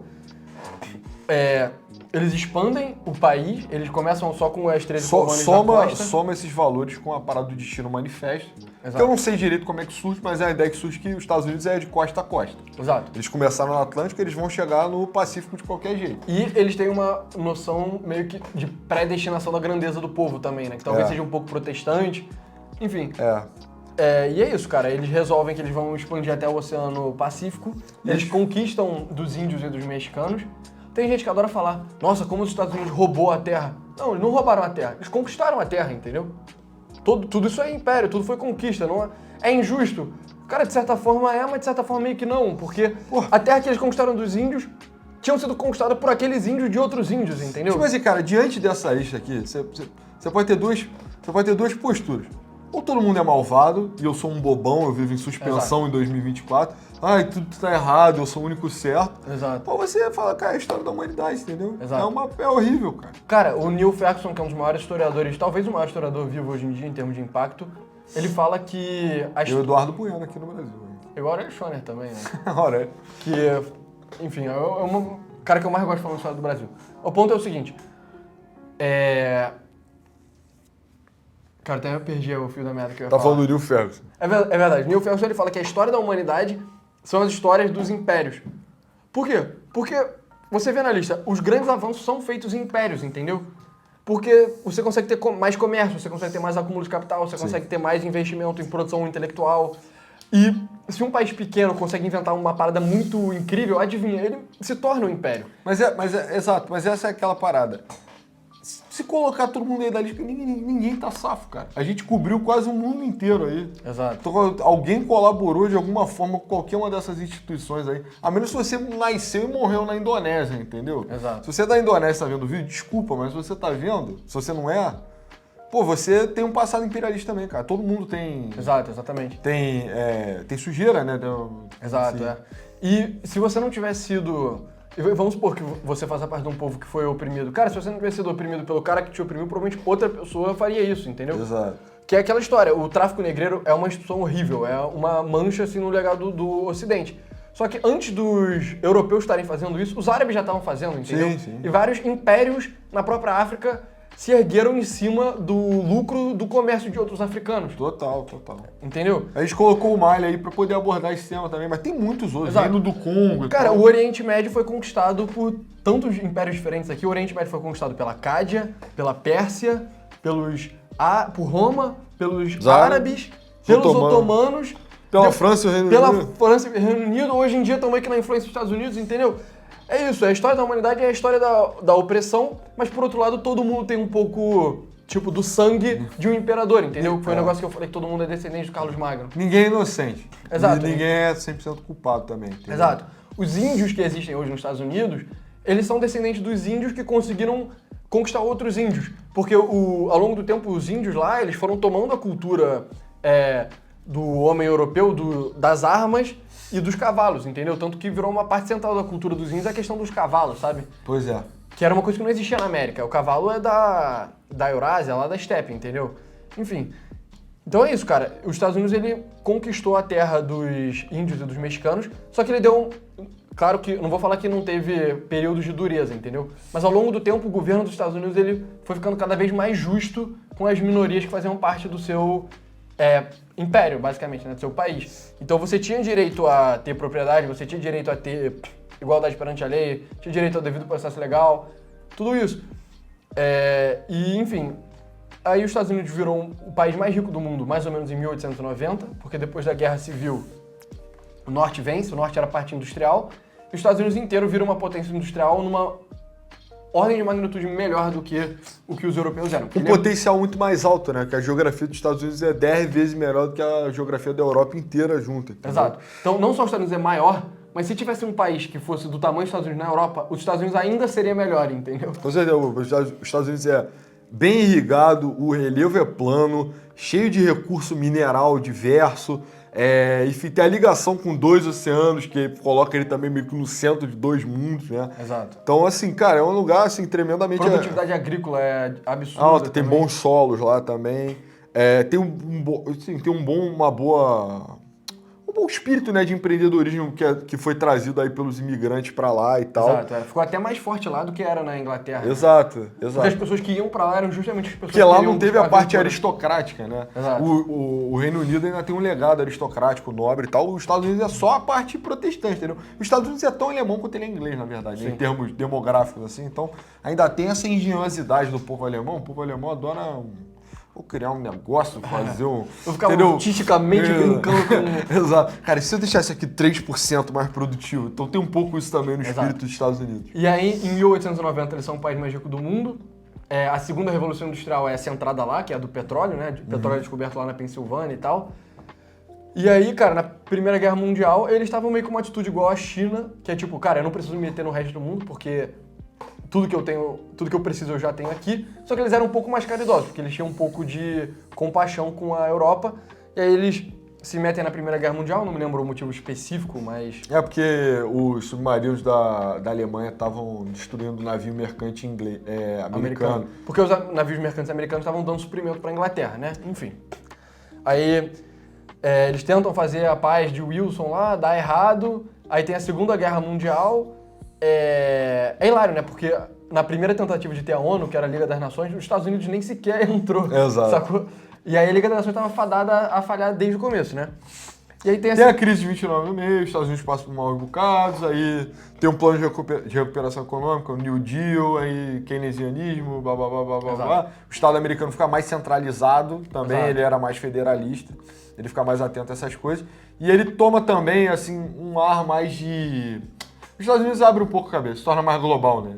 Eu acho que ele tem a dimensão de que a economia dele é a economia do mundo também, então o mundo é dele também. Exato. Né? E aí aí acontece uma guerra mundial, os Estados Unidos entram ativamente mesmo para defender os valores de liberdade. Exato. E muita gente, tem uns comunistas na internet que falam, nossa, quem ganhou a Segunda Guerra Mundial foi a União Soviética. Mas calma, porque os aviões e os tanques da União Soviética eram em grande parte... O Land-Lease americano. Era Land-Lease americano, entendeu? Então se não fosse pelos Estados Unidos, eu não tô falando que a Rússia não eventualmente ganharia da Alemanha nazista. Mas o jeito específico que se desenrolou teve muito recurso americano utilizado pela União Soviética, entendeu? Isso é interessante. Eu não acho legal assim, quem ganhou quem, não sei o quê. Não, é porque tem uma galera que insiste muito em minimizar... Morreu mais gente na Rússia, né? Sim. Não, mas a galera tenta minimizar a contribuição americana na Segunda Guerra Mundial. O que é bizarro, entendeu?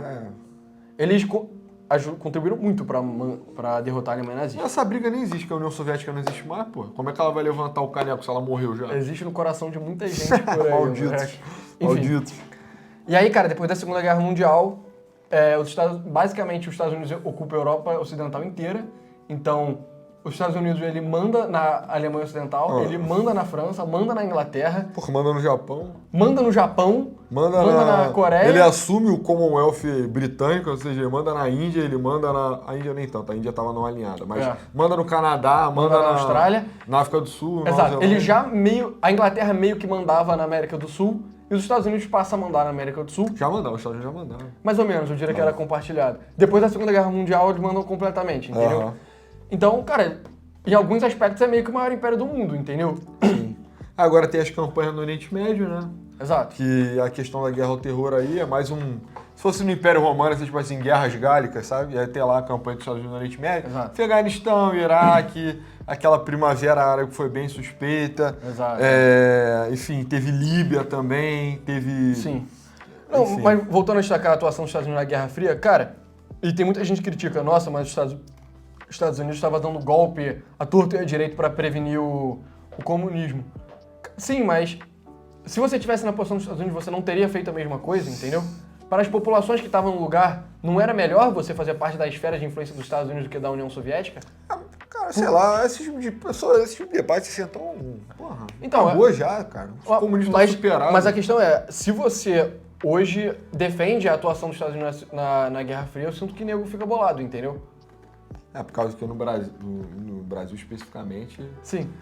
É mais controversa essa questão. Mas assim, a questão é... Exato, mas a questão é, foi só um império agindo como um império, só que os valores do Império Americano eram os valores de ser soft touch, entendeu? Era aquele negócio da Pérsia que a gente falou desde o começo do vídeo, de você deixar os seus súditos se governarem elevado ao quadrado. Você deixa os súditos governarem mesmo, é só eles não se revoltarem contra você e tá de boa, entendeu? Então, é isso, cara. Como é que você ranquearia os Estados Unidos aí? Cara, eu acho que em termos de impacto global, a hegemonia dos Estados Unidos é recente. Sim. E hoje em dia ela mingua. Ela é tá menos sólida. Minguar. É menos sólida por causa de problemas internos, né? Nos anos 90, a história havia acabado. Profetizou o Fukuyama lá. Foi o único país que proclamou o fim da história. Exato. Ele falou, acabou a história. Só que durou muito pouco isso. Durou uns 20 anos. Hoje em dia a gente já está vendo um aumento de tensão no mundo inteiro. Ó, de cabeça aqui rapidinho, Israel, Armênia, Crimeia, Sahel. Rápido. Sim. Mar da China, 5. Tem 5 pontos de tensão que pode dar merda a qualquer... Irã, 6. Então, tipo, tem pontos, tem rachaduras nessa hegemonia americana pelo globo inteiro. Então tá esquisito. É o que acontece quando você deixa um vovô de 88 anos com Alzheimer... Ou não. Ser o César do maior império. O tempo pode ter passado, pessoal. Todos esses aqui acabaram. Eu sei, pô. O outro pode acabar também. Mas eu concordo, mas... Eu prefiro esse, mas... Então, a parada é, se eu tivesse que dizer, eu diria que os Estados Unidos, ele não acaba por influência externa, ele acaba por decadência 100% interna, entendeu?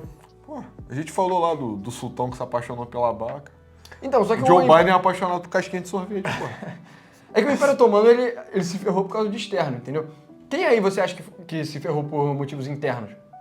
Tipo o Alexandre o Grande, a Mongólia. Alexandre o Grande interno morreu, né? Sim. E aí Isso é uma coisa interna? de certa forma. Porra, não sei. Roma, o país que mais atacou Roma foi Roma em si, né? Foram as guerras civis romanas. Sim. Porque, porra, os melhores soldados eram romanos, então lutando contra si mesmo, ela... Sim. Quem mais aí se prejudicou? Cara, bem ou mal, o Império Britânico acabou voluntariamente porque eles aceitaram e porque os Estados Unidos pediu também, né? Sim, o Império Inca não, mas a China, né, também é um país que mais fez mal a si mesmo do que o... Talvez... Por incrível que pareça, né? Cara, talvez o... Curioso, né? Porque agora na Guerra Fria 2... Cara, não vai placar isso. Cara, para com isso. Na Guerra Fria 2, o inimigo dos Estados Unidos é a China, né? E de certa forma, China. eu diria que... Isso é bem interessante, né? Eu nunca tinha pensado nisso. Os Estados Unidos têm várias semelhanças com a China imperial tradicional, que é tipo, tem tudo dentro, nem precisa fazer comércio com fora, sabe? Porque Cara, tem literalmente Roma, tem um livro já escrito sobre isso, sobre a ligação entre a decadência de Roma e a decadência do Ocidente. Então, mas a parada é, a gente tá aqui pra inovar, mano. A gente tá aqui pra promover novas teses. Na real, eu tô lançando a promoção da tese de que das semelhanças das dinastias chinesas com os Estados Unidos. Que é isso? Tem tudo dentro. Os Estados Unidos literalmente tem tudo dentro. Não precisava fazer comércio com o resto do mundo. Se você acha que precisava, pesquisa mais, você vai ver que não precisava. Pra mim, os Estados Unidos me lembra o Império Otomano tardio, na verdade. Mas o Império Otomano tardio tava tomando sovada de todo mundo, cara, militarmente. Ele tá na fase da decadência, entendeu? Os conflitos estão abrindo agora. Entendi. Os líderes estão pensando em casquinha de sorvete, eles se perdem já na hora de falar. Então, mas outra semelhança que os Estados Unidos têm com o Império Otomano e com o Império Romano é que os Estados Unidos têm, tipo, o Império Otomano ele se ferrou em parte porque os janissários, que eram meio que a tropa de elite, começou a tomar conta do poder. Roma, isso aconteceu com os pretorianos, né? Que era a guarda que foi criada para defender o imperador. E os Estados Unidos, ele tem grupos internos de tropa, tipo... Pessoas que usam a força de uma forma que não é exatamente oficial, Olha lá o que você vai falar. E eu diria que... Tem algumas organizações nos Estados Unidos que desfrutam de uma autonomia exacerbada. Exato. E eles gostam de arrumar confusão. Exato. E tem uma certa semelhança com... Os pretorianos e os janissários, entendeu? Então, cara. Pra mim, é isso. Os Estados Unidos é uma mistura de Roma com a China, na minha opinião. Tudo bem, cara. Eu vou escrever um livro. Pra mim é uma mistura entre Império Inca e Império Árabe. Eu vou escrever um livro, como os Estados Unidos é uma mistura de Roma com a China. Mas enfim, pra ranquear, cara... Cara, eu coloquei com bem responsa, tá? A hegemonia dos Estados Unidos eu acho curta e eu acho... Mas calma. Tô dando minha opinião. O tempo vai durar ainda, não acabou ainda, meu amigo. Mas tá balançando. Muitas vezes balança.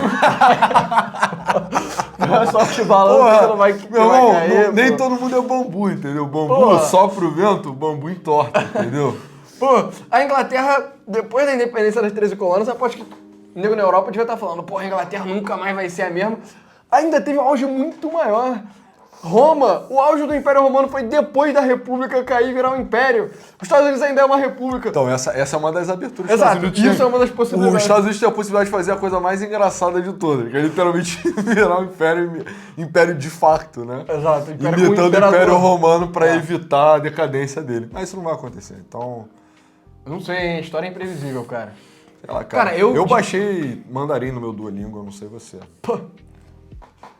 Cara, eu baixei turco, porque a Turquia vai surgir de novo, cara.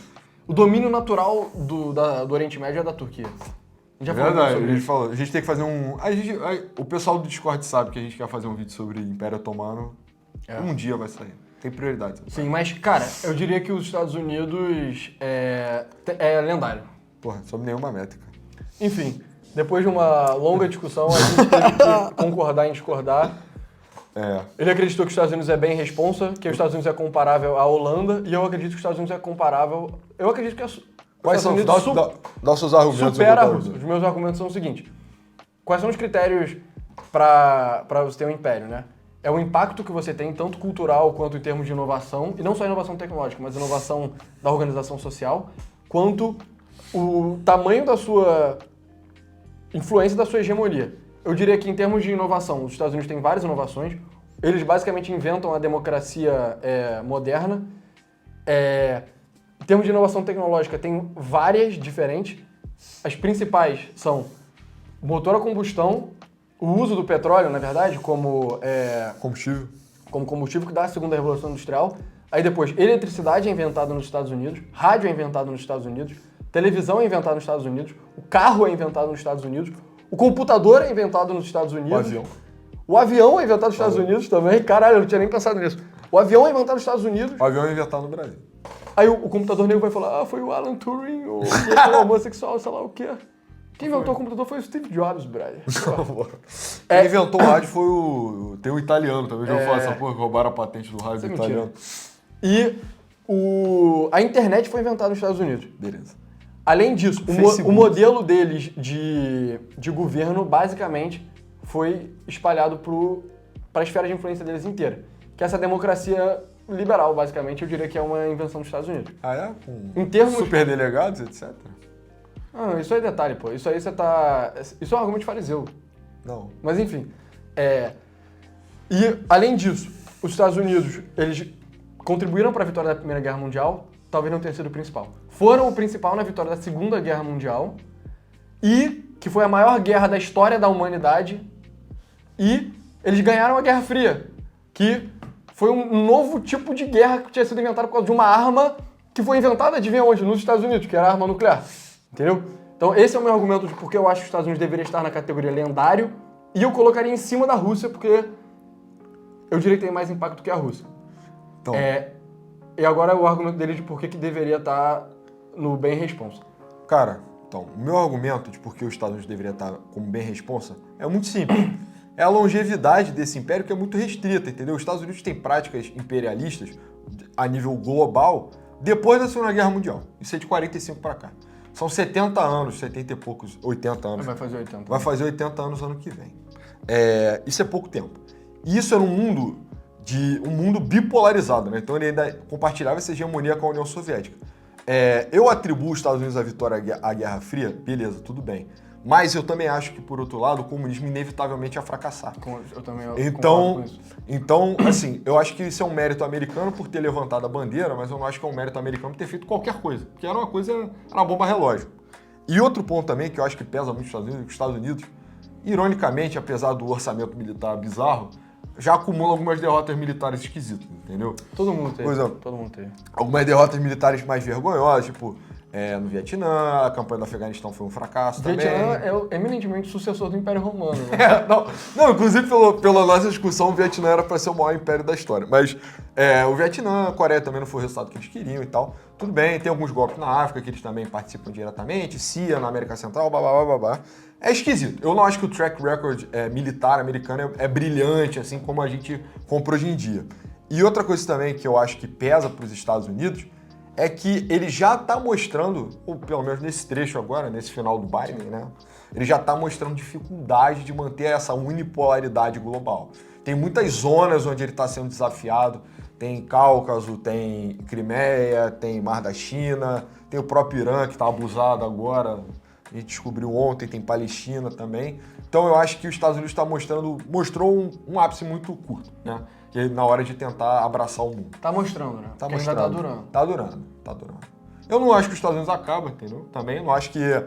Por exemplo, eu não acharia 100% justo ele estar ao lado do Império Árabe, entendeu? Não, isso é ridículo, pô. Não é... Ia beirar o ridículo. Não é absolutamente ridículo, porque o Império Árabe é mais longevo, entendeu? Mas o Sacro Império é então muito mais influente também. Mas eu acho que ele cairia bem como o maior do bem responsa ali. E aí o pessoal queria colocar na meiuca do lendário. A gente quase se pactuou no Boron lendário, mas aí pra ter paz mesmo, tem a categoria Estados Unidos da América, entendeu? Exato. E tá tudo bem. E o meu contra-argumento é, os Estados Unidos vai fazer igual ao Império Romano, vai deixar de ser uma república, vai virar um império propriamente dito, Caralho. vai copiar os moldes, os mecanismos de controle e opressão da China, vai impor no mundo inteiro, e a humanidade vai viver 1000 anos de opressão na mão da família da Hillary Clinton, que vai assumir o governo pra sempre. Então entendeu? fica atento aí que o César americano deve estar com uns 30 anos agora, entendeu? Exato. Mas é isso, pessoal. Joga Vou lá botar aqui. Dá aí a sua opinião sobre essa questão dos Estados Unidos, sobre qualquer outro império, se você acha que a gente falou besteira. Comenta aí o que você acha, se tem alguma coisa para acrescentar. Fala onde você colocaria o império japonês, o alemão o mexicano. O mexicano. Os dois impérios alemães, né? Por É. mais que o segundo, pelo amor de Deus. Se você souber do Songhai, bota o Songhai. Se você souber do Timur, bota o Timur. Se você souber do Império lá da Indonésia, que eu nem sei o nome, pode colocar também. Majapahit lá, sei lá. Entra no server do Discord, segue a gente no Twitter. Em breve vai ter Instagram. E é isso, pessoal. Valeu, Obrigado. valeu.